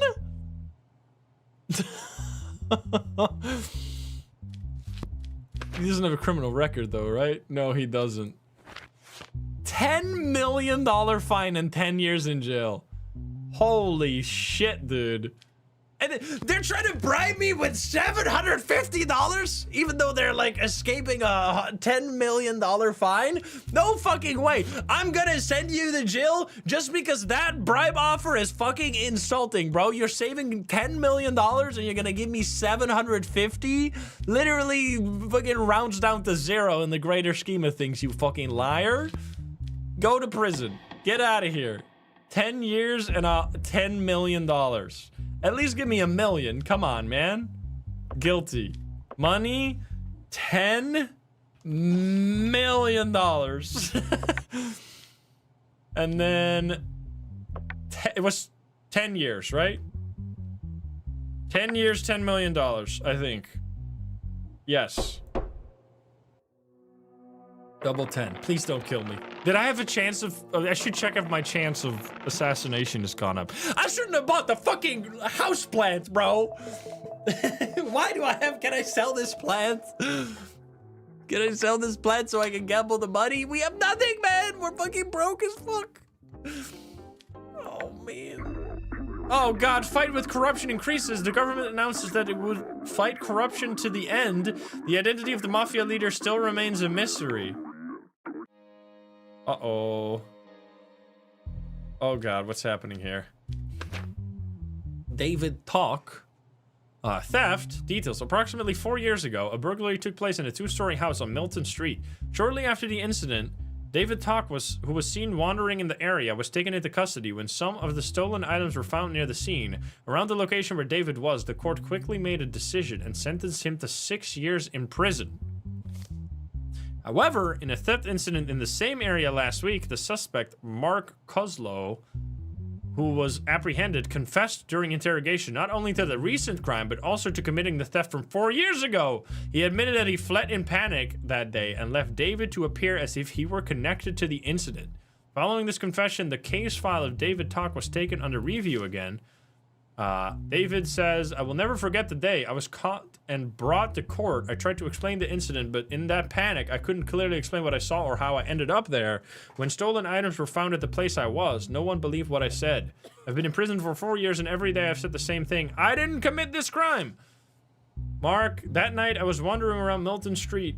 I noticed an open window in a house. Getting inside was easy, and within minutes I filled my bag with valuables. Just as I was about to leave, I heard footsteps outside. I panicked, ran into the street, threw the bag at the first person I saw, and kept running. That unlucky person turned out to be David. He didn't even have time to turn around and understand what was happening. Then he was the one who got caught. I mean, if you're still putting that statement here right now, I mean, that seems pretty clear then. False imprisonment. What do we do with that? How would, I mean, that wouldn't be, sometimes you get those false imprisonment cases where you're like absolutely baffled that they didn't get like a huge payment. But here, I mean, it's still kind of the police's fault for not investigating this case properly. So I guess you would still get compensation for that, I feel.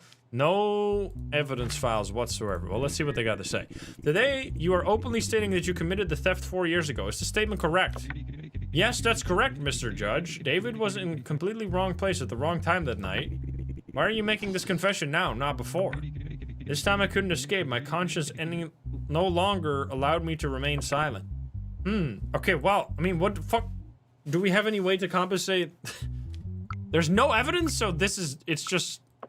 If he's saying that that's true, I mean, I guess you could just, I guess this could be like an advanced mafia setup where someone is just like, okay, this guy that's in prison is too important. We're just gonna get this person to admit to that crime to get the other person out of jail. Like, I don't know. I don't know what we could, I don't know what we're allowed to do here. Wait. Yo, you're already sentenced? Because I can't do anything with you. I mean, based on these statements, I mean, based on the rules of the game, I feel like this is a release situation, right? I think? I mean, we're really... Because it doesn't seem like this would be a mafia setup if he's already been in prison for 4 years and only has 2 more years to go, and they put in this other guy behind bars for 12 years. Like, unless this other guy literally doesn't matter at all, and this guy is so important that this other guy is willing to throw his life away for 12 years for this guy's 2 years, it just doesn't add up, and it seems like this is actually what happened. So I'm gonna say you're released. Release? Yeah. To the lab. No, not really, hopefully. Don't assassinate me, please. Oh, God. I keep forgetting to check if I can actually be assassinated right now or if I need to do anything about that. Well, another case. Another night, another case. My whole family sitting on the couch as always. Who the hell are you? Okay, I have no assassination capes, by the way. No, there's one digital evidence, okay. Nolan Frazier must be punished no matter what. He is responsible for the death of the person I love the most in this life. If you do this, I'll give you $500. Oh, God. Incitement. The incident occurred last week during the afternoon hours on the 9th floor of the Riverside Galleria business complex in the city center. According to Citizens Report, a young woman had crossed to the other side of the railings, and people around her were trying to persuade her. At the same time, a man from the crowd is said to have pushed a woman further into despair with his words. Statements taken by the security officers who arrived at the scene strengthened the possibility of incitement. As a result, the suspect, Nolan Frazier, was identified and taken into custody. Statements. Nolan Frazier, I didn't force anyone to jump. When I saw her in that state, I wanted to suppress my own panic reaction. At that moment, the idea of using reverse psychology came to mind. I had seen a scene like that in a TV series. I thought, maybe it will work. I never thought that girl would actually jump. I'm sorry for what happened, but I don't think I am guilty. Brother.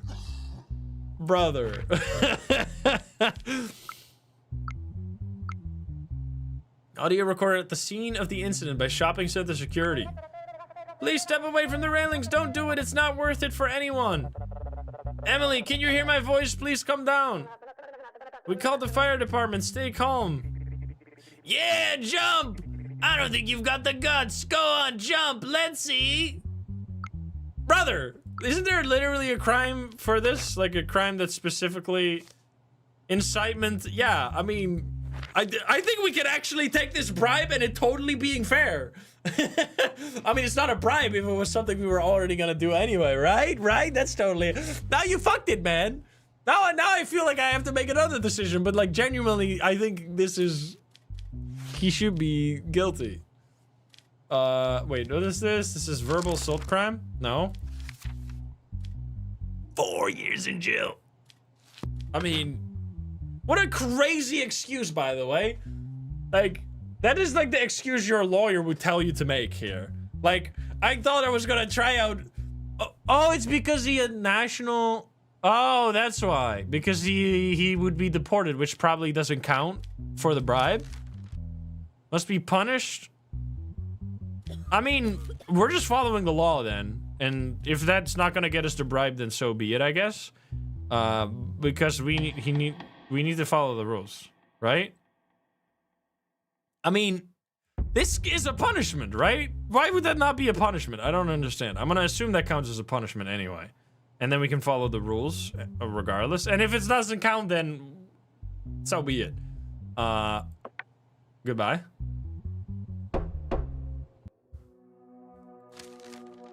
Oh, wait, we got an even bigger race. That means we're gonna have like $100. Wait, as a result of the decision you made in the case, we decided to raise your salary? Don't we have like $100 now? We actually might have some money. Oh my goodness. Gamble it all. We're $0.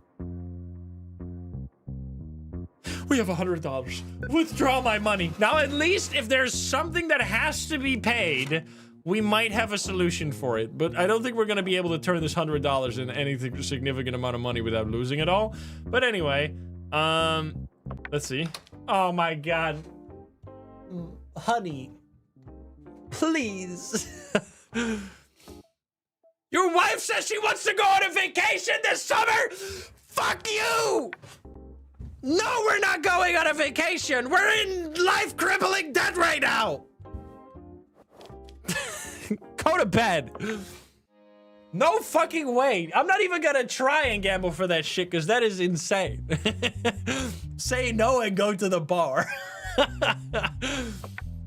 Fucking hell, man. Oh God, it's a brute force thing again. Okay, watch this. I'm gonna get it instantly. Nope, maybe not. Oh. Come on. Give me lucky. This is showing me why I shouldn't be going to the casino right now, because I am not lucky. This is proof that we should not be gambling. Oh my God. Literally the last possible one. Okay, that at least went better. Boop, boop, boop, boop. Okay, the end was a little better. Okay, anyway, what is happening? Matteo Sorelli. There's a bunch of people here. 3 different people. Arnold and Jaro. 3 stooges. Arms trafficking and smuggling. Details. A few months ago, a raid was conducted by the police at an abandoned factory in the city after nearby residents reported hearing loud noises. A large number of weapons and ammunitions were seized during the raid. Wait, what? Okay, so the abandoned factory had a bunch of weapons. It was discovered that this abandoned factory was being used for the production of illegal weapons and ammunition, and 3 people present inside at the time were arrested. Matteo Sorelli. I have no involvement in this incident. I didn't know there was such a secret production at the place. I visited upon Arnold Fuller's invitation. When I entered, I was shocked by what I saw. After realizing the situation was illegal, I wanted to leave, but the teams raided the place. I wanted to state that I was not involved in any crime. My presence... Oh, so this is Arnold now. So this guy has no criminal record. My presence at the scene was the result of a misdirected invitation. My friend Jara Mendes invited me here, claiming he was doing artistic work. However, when are they all gonna say that they got invited by someone else? However, when I entered, I realized that the environment was completely different and illegal activities were taking place. But before I could understand what was happening, the teams entered and took us into custody. Now, Jaro says, although I'm shown as being at the center of the incident, it has nothing to do with reality. Mateo and Arnold told me, come to the empty factory, we'll have a drink, and that's why I went. I was shocked when I saw the setups. As I was preparing to leave, the police arrived and arrested all of us. I don't know how they were involved in it, but I had no part in it. Okay, so they're all criminals. They're all going to prison. This is I mean, he has a criminal record, so it could be that he is telling the truth that he was invited by Arnold and Arnold is lying. But then, this is like let's say that Arnold is the criminal, right? If Arnold is the criminal, he could be telling the truth. But then then I would assume that he would also be telling the truth, which means that both Mateo and Arnold are, told him to come here, which would mean that he is also a criminal, which would mean that he is lying, which then it would make no sense, kind of, that he would blame Arnold instead of blaming the one innocent guy.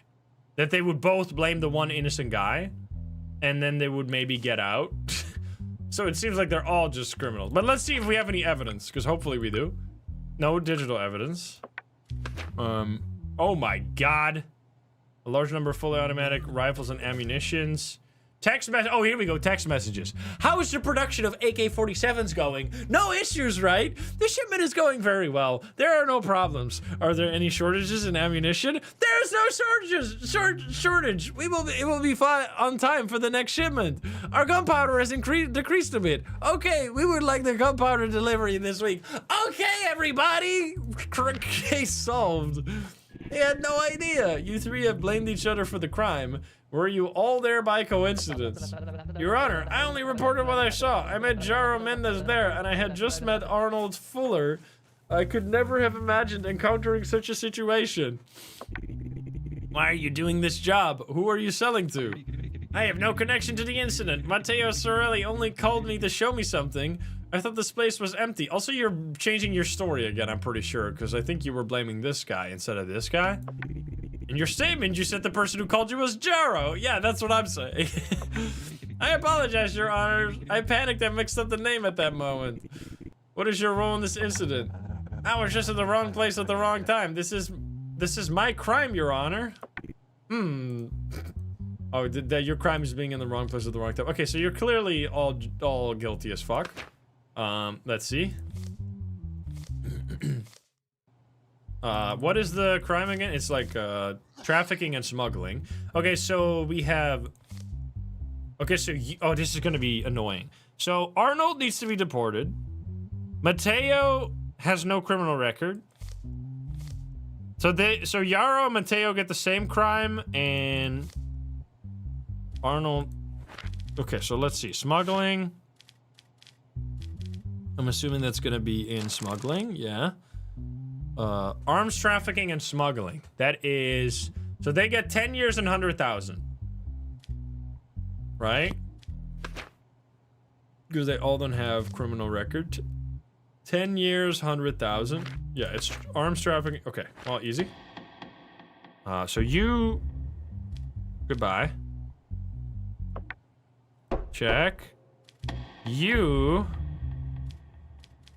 10 years... and 100,000. One, two, or was it 100,000?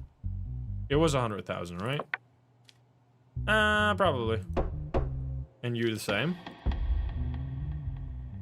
Same, nice. Alright, goodbye. Are we gonna get paid soon? Because I'm still in crippling debt right now. I need to pay off my debt, man. Only have $100. Oh, man. It's fine. It's fine. We got a nice plant and a cat toy. Think on the bright side. What's happening? Evidence assault report. Okay, well, let's read the information first. The divorce case filed by Lauren Ellsworth against her husband Nathan Carter. Lauren Ellsworth has filed for divorce, claiming that during their marriage she suffered both physical and psychological abuse from her husband Nathan Carter. Lauren stated in her petition that almost none of the promises her husband made to her before marriage were valid after they married, that the trust in their relationship was completely collapsed, and that Nathan has made false statements statements to her about personal and sexual matters. The plaintiff, Lauren, also stated that she remained faithful to her spouse throughout the marriage and did everything she could to honor the decision they made together. There's no other information. Bruises and rashes due to impact in various parts of the body. Broken pinky finger. Okay, so there is actual evidence of the abuse.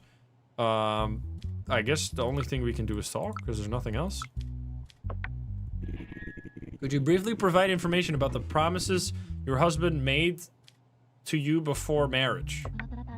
He told me that he would be honest about many aspects of our private life, but after we got married, I learned that many of those things were not true. Could you explain a bit more? Your Honor, we had decided not to engage in sexual relations before marriage, and Nathan even lied to me about his penis size. Is this situation the reason you want a divorce? No, he was using his inadequacy during intercourse as an excuse to physically abuse me without my consent? What the fuck?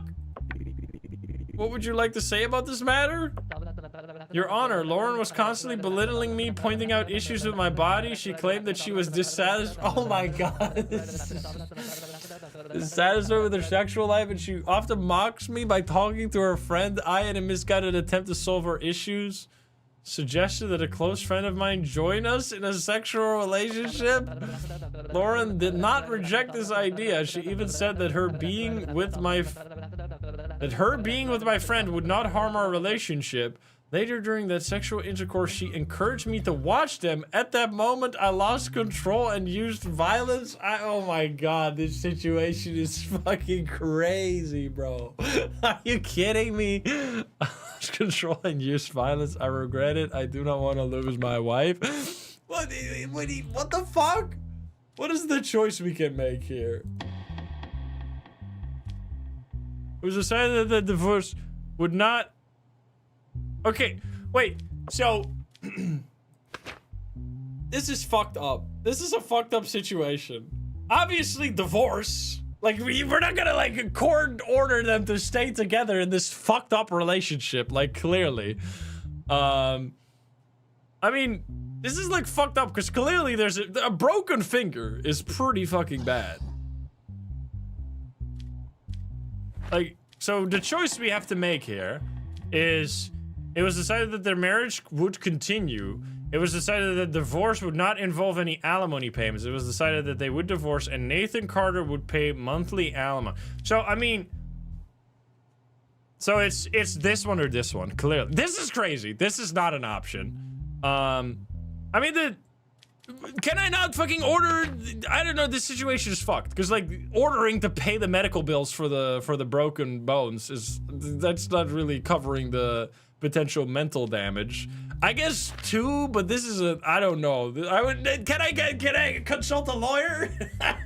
Any lawyers in chat right now? Because I need one myself at the moment. Because this is... I don't know. This situation is fucked up. I think we're gonna do the second one. This situation, I'll take for 5,000 things that never happened. But anyway, goodbye. Get out of here. Also, there was no child involved, right? So luckily it's not the messiest situation ever made. I'm still broke as fuck, and I lost some sanity because I couldn't send my wife on a $2,000 vacation in the middle of a debt crisis that I'm having right now. Life is fucked, man. Hello. Oh god, there's evidence. Don't do... Okay, this is fine. This is totally fine. I can do this one. Not the really long, annoying ones. Third one. Boop. Boop. Boop. Check. Alright, what do we got here? Michael Hawkins, fraud. Ryan Cole, whose brand new vehicle showed a warning light about 2 months after purchase, left his car at a service center called Iron Line Garage to identify and repair the problem. The service stated that the malfunction was a small mechanical issue and accepted the vehicle, assuring that it would be delivered within 3 days at the latest. Adrian received the vehicle within the specified time. However, when he took it into an inspection company about 2 weeks... Wait. When he took it to an inspection company about 2 weeks later in order to sell it, the report determined that 3 main parts of the vehicle were not original. Wait, what's happening here? Okay, wait. So Ryan Cole, had a brand new vehicle, had a problem, called the garage, sent it in, and got it back? Who the fuck is Adrian now? Adrian received the vehicle. Okay, well, let's just keep reading. Believing that such a report was impossible since the vehicle was brand new, Adrian Cole filed a lawsuit against the service alleging that original parts had been removed and replaced with aftermarket components. Okay, so the name just changes. Oh, it's Ryan and Adrian is the same person. I see. I didn't know that people that have the name Adrian just get like the nickname Ryan. I was like so confused because suddenly it's a different person, but they're the same person. They just have a slight nickname. Okay, Ryan. So this is Adrian again. Since I had just bought the car, it was flawless in every way. When the warning light came on, I panicked and quickly took it to the Iron Line garage. They told me it was just a simple mechanical issue. After taking the car back, I tried to sell it 2 weeks later. Why would you sell the car 2 weeks later after you just bought it? When the buyer asked for an inspection, I took the car for a report. The report stated that 3 parts were not original. This couldn't be true as the car was brand new and no one else had used it before me. I believe the service removed my original parts and replaced them with aftermarket ones. There is no other explanation as I has gotten an inspection done beforehand. What? Michael Hawkins, the malfunction light was on in the vehicle. We followed our standard procedure, carried out the necessary checks, and we fixed the issue. We delivered the vehicle back to its owner. We do not remove anyone's original parts and replace them with aftermarket products. We believe this accusation is baseless. We are a corporate business that repairs dozens of vehicles daily. These claims are completely nonsense. Well, this depends on the evidence here. Let's see. Report from the time the vehicle was purchased. We have no fake. Appraisal report after repair. We have fakes. Fake roof? How does that work? The invoice issued by the repair shop. How the fuck would we know that this is their... Okay, let's talk, because this is such a weird situation. Isn't the hardship experienced by the vehicle owner your responsibility? Your Honor, these people are white-collar workers who don't understand cars. Who knows who he gave his vehicle to or what he was done to it? We can't track that. What exactly do you mean? The vehicle may have been taken to another service earlier, or it could have been an incorrect procedure by the seller company. They are blaming us without knowing the history of the vehicle. That's all we're gonna get? I find this situation super fucking sus, because he bought a new car, and then 2 weeks later wanted to sell it? I mean, he has a criminal record. So, let me summarize. Adrian bought a car, a brand new car, suddenly it's malfunctioning, which is also already weird, but I guess that's not his fault. Takes it to the garage. There's no proof that they took out any components, right? There's no proof of this whatsoever. I mean, I guess the proof is that there's a report later. Like, we're trusting Adrian that he didn't do it either himself or brought it to another service to like take out the parts and then blame that on this company. What is it what they say? You need to prove it beyond a reasonable doubt. This is not, or is that for criminal cases and this is a civil case? So I guess it wouldn't be that way. But anyway, there's definitely reasonable doubt here. That's for fucking sure. Because like, first, it's what's very odd to me. I don't know why we can't ask Adrian this, but why the hell would he sell his car 2 weeks later? This almost feels like he wanted to find an excuse to get this report done. Like, if he just did the report for checking that the vehicle wasn't altered in any way by the company immediately, like, that would make sense and it would kind of check out. But him immediately trying to sell the car seems sus to me. I mean, this is not Adrian. Adrian, this is Michael. I'm saying he's not guilty. There's not enough evidence, and this whole situation is very fishy. So I'm gonna say not guilty. Not guilty. I can't say. There's not enough evidence to prove that that was their fault. Also, we get money. I don't know if that was... I don't know if we made a mistake now because we got less money raised this time. Do we get to pay our bills or what? Oh my god, my fucking loan, bro. So the 3 months later, I don't know. Anyway, we have 200 bucks. Oh my god. Withdraw the money. We got 300 bucks, which means, wait a minute. Which means I can now take away the 200 bucks that we illegitimately got from chat. Chat, you have been paid. You have been paid. Your money is back. So we got rid of the 200 bucks again because I don't want to have that since it was not legitimate, but I didn't want to restart and like not be able to stream the rest of the game, of course. You get your money back. Okay, nobody wants my money. That's amazing. Go to bed. Let's go. Okay. Who are you? No evidence? There's digital evidence though. Nora Everly. Insult, beating, home invasion. Oh my goodness. The incident occurred in the evening at the Harbor Line Bento House restaurant located on Eastport Lane. While the restaurant was preparing for a busy evening shift, the door suddenly opened forcefully. A woman entered yelling and headed straight towards the owner of the establishment, Patrick Vasquez, behind the counter. As the woman continued her attack without heeding any warnings, customers in the restaurant were forced to intervene, after which police units were called. The identity of the detained person has been identified as Nora Everly. What the hell? Patrick Vasquez. I had never seen this woman before. We were busy with evening preparations when the door suddenly slammed open and she entered shouting. For a second or two, I couldn't understand what was happening. I told her to calm down, but she got even angrier and started throwing punches at me. She backed off when customers intervened. I was very scared because there was no reason for it. As soon as the attack stopped, we called the police. I was already on edge that day. There was a woman I was supposed to meet the next day, someone I really liked. This is not starting off strong, lady.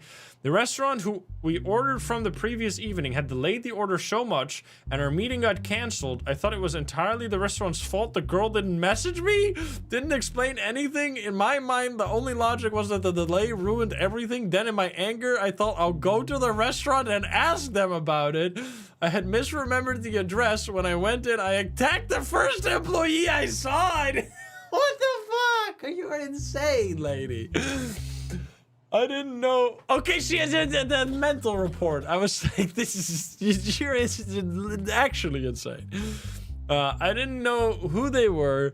I didn't even know what I was doing. Anger and panic combined to make me do something crazy like that. Luke, eyewitness, I was sitting at the bar counter waiting for my order. The door opened forcefully and the woman started shouting loudly as soon as she entered. She was she wasn't saying Patrick's name. She was yelling randomly. Then she ran towards Patrick and threw a punch. Everyone was shocked. Two people from the next table and I stepped in and stopped the attack. The woman seemed to come to her senses for a few seconds, but then started shouting again and tried to leave. We called the police. Well, she clearly did it. Nora Everly punching. But she has been deemed mentally unstable. Did we talk to her yet? No. Did you know the restaurant owner beforehand? No, I saw his face there for the first time and I don't even remember insulting him. I just have some anger issues. Okay, I mean, clearly she needs to go to the... Because of this. All criminals with negative mental health tests must be sent to treatment without penalty. Which, she has a negative mental health test. So that's a quick judgment. To the lab. That's fucked up. That's not a lab. It's not in that way, at least. Hopefully. I live, as always. Okay. Keep going. My goodness. What the hell? Oh, I thought this was like a cop I had to solve here. I was like, my goodness. Let's read the case first. The compensation lawsuit filed by Riley West against Noah Baker. Riley West stated that after an approximately 1-year relationship, she wanted to break up with her partner, Noah Baker. However, after the breakup, sexually explicit images found on Noah's phone belonging to Riley West were shared on the internet. Uh-oh, you're in for it? In response to this situation, Riley West filed a compensation lawsuit against Noah Baker. Riley West, in the first few months, we were quite compatible. Oh, we're going to talk about all that stuff now? That's not really relevant, is it? We were quite compatible as we got to know each other. I thought I had found the right person. A few months later, we decided to live together. When we started living together, I saw Noah's true character. He couldn't lie in bed for days without getting up, and even if the house turned into a dump, he wouldn't lift a finger. He could lie in bed for days, let's see. Even if the house turned into a dump, he wouldn't lift a finger. All the burden was on me. When I tried to talk about this, he immediately started an argument. Noah started saying that he no longer enjoyed being together and wanted to try more wild things. I told him I didn't want to be forced into the relationship, but he accused me of not loving him. He began acting controlling and manipulative. After a while, he messaged me and said he had sent my pic. This is an insane situation. Noah Baker, first of all, I did not post these explicit images of Riley online. These images were on my phone because she asked me to take them. It was something she liked. After the breakup, my phone was hacked due to some malicious software on it, and all my files were leaked. The people who did this likely leaked them online. The videos gained a high number of clicks, and the people who uploaded them made good money. Riley thought I was making money off her, filed a lawsuit for compensation. How is there going to be proof? How are we supposed to... That seems like a wild claim. if there's proof to that. Why did you keep images belonging to your ex-girlfriend after the breakup? Those photos had sentimental value for me. I couldn't erase all those memories we shared. Oh boy. Despite breaking up with your girlfriend, did you share her private images with your friend? That's a crazy thing to say to that. Sentimental value boob picture. Sentimental. I admit that this was wrong. I thought my friend was trustworthy. I was only curious about their comments regarding Riley. Now, wait, so you did send them? Wait, I thought your whole fucking case rested on the fact that your phone was hacked, which is literally like the classic, like, oh, my Twitter got hacked. Like, it's the classic online excuse. Wait, so, wait, what the fuck? Did you share her images with your friends? So he did. So he committed not only the crime, but he also committed perjury because he literally lied about that. He is saying here that he never shared them with someone. He said that his phone got hacked, so he literally just lied. Okay, well, what is this? Compensation lawsuit. Okay, what is the compensation? That sentence. It was decided that Noah Baker must pay $50,000. I mean, definitely. I mean, clearly, he's done it. He literally admitted to it in the court hall that he did this. That he sent it to his friends, and then he sent it to his friends, and they ended up online. So either his friends could have done it, which I guess we should have investigated that. But that's the one thing in this game, you can never do like other investigations that would need to be done in this. Like, you would have to investigate the friends to see if they sent it.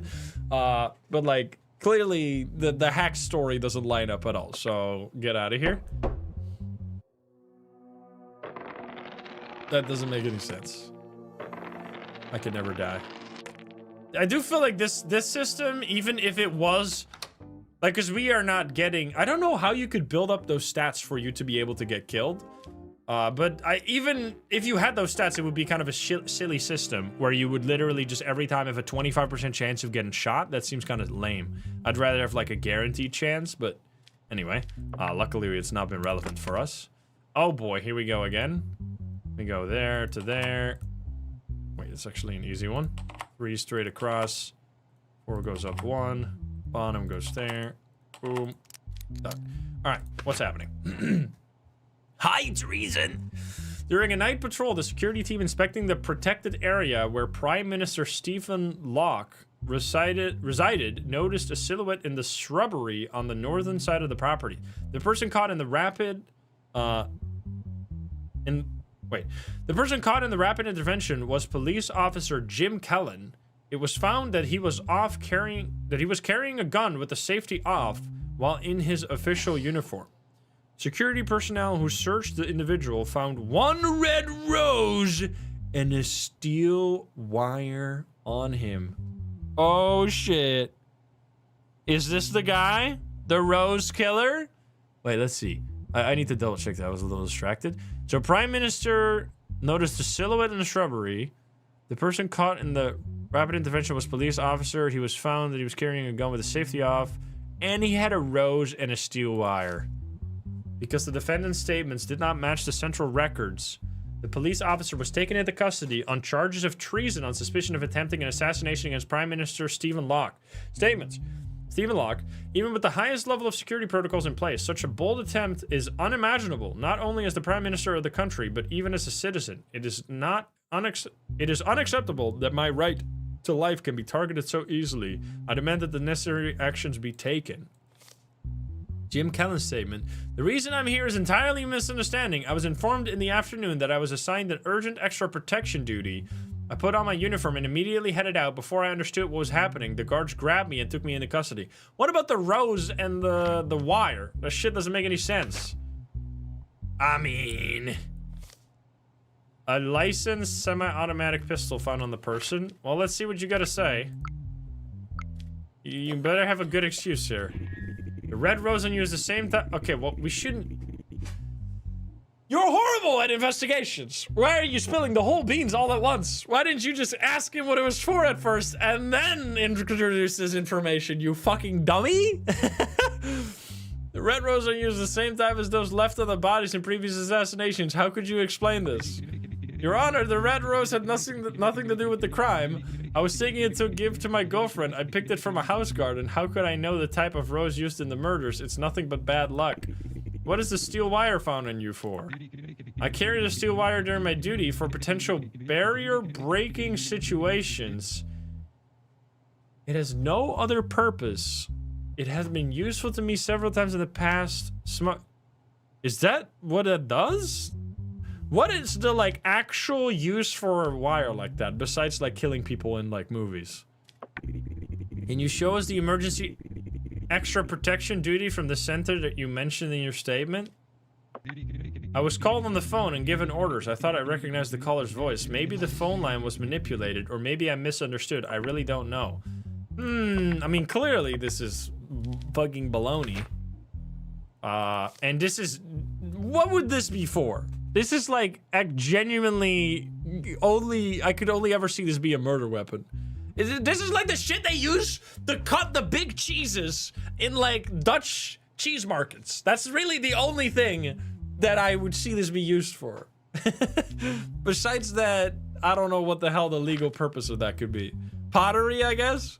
Well, you're a damn criminal, sir. We finally got him. Ladies and gentlemen, we got him. This whole shit makes no sense. He's saying he went on the special protection duty, which is why he was sitting in a fucking bush with his safety off, holding the exact items that have been found on... Because he's not just saying that they were there by accident. He's saying that he had these items, and he just had them because of other purposes. The coincidence of him having both of these items at once would be crazy. On top of him sitting in the bush next to the prime minister is just... Clearly, he's the killer. So, easy peasy. We finally found him. Now, what is the punishment? High treason. I'm pretty sure that means execution, right? Those convicted of terrorism, high treason, need to be executed. Yup. Sir, to the happy room. Guilty. Execution. Killer got sloppy. That might... Now, just as you were making your judgment, a man's strange movement caught your eye. Uh-oh. Oh my god!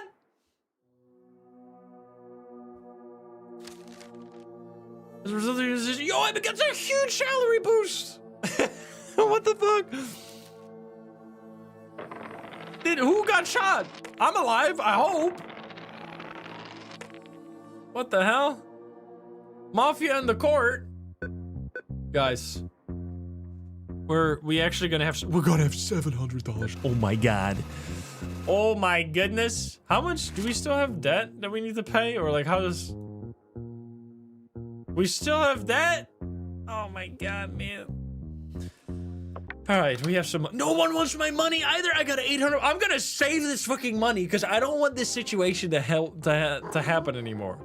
Okay, there is. Oh, that's perfect. If there's, then we can just keep going tomorrow. If there's 21 weeks, we can pick it up tomorrow.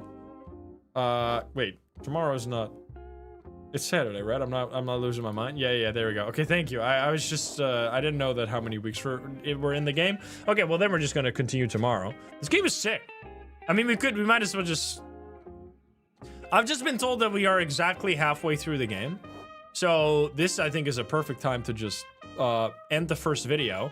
We're gonna continue playing this, of course, because this game is very fun. I've been really enjoying. I wish there were a few more, like, maybe gray area cases. I really like that one case with the car because I felt like there was actually like a big gray area where we could disagree. Because it's fun when Chad and I disagree or there's like a bit of a discussion going on. But obviously things are gonna get more and more complicated, and we just had someone get shot in the courtroom. So we're gonna see next time how that continues. Bit of a cliffhanger, I'm sorry, but I really hope you enjoyed it so far. I've very much been enjoying it. If you're not subscribed, if you're watching this over on YouTube, please do so. If you like the video, like it. If you dislike it, dislike it. And if you want to join the lovely game sharing chat, you can join us over at twitch.tv/Instagram. The link in the description down below. Thank you so much. I'll see you in the next one. Bye, guys. Have a good one. Bye-bye. Let's go. We did it. Next time, we will be back. Can I just leave here? Does it save? I'm assuming it auto-saves at all times, even when you make mistakes and stuff. Oh.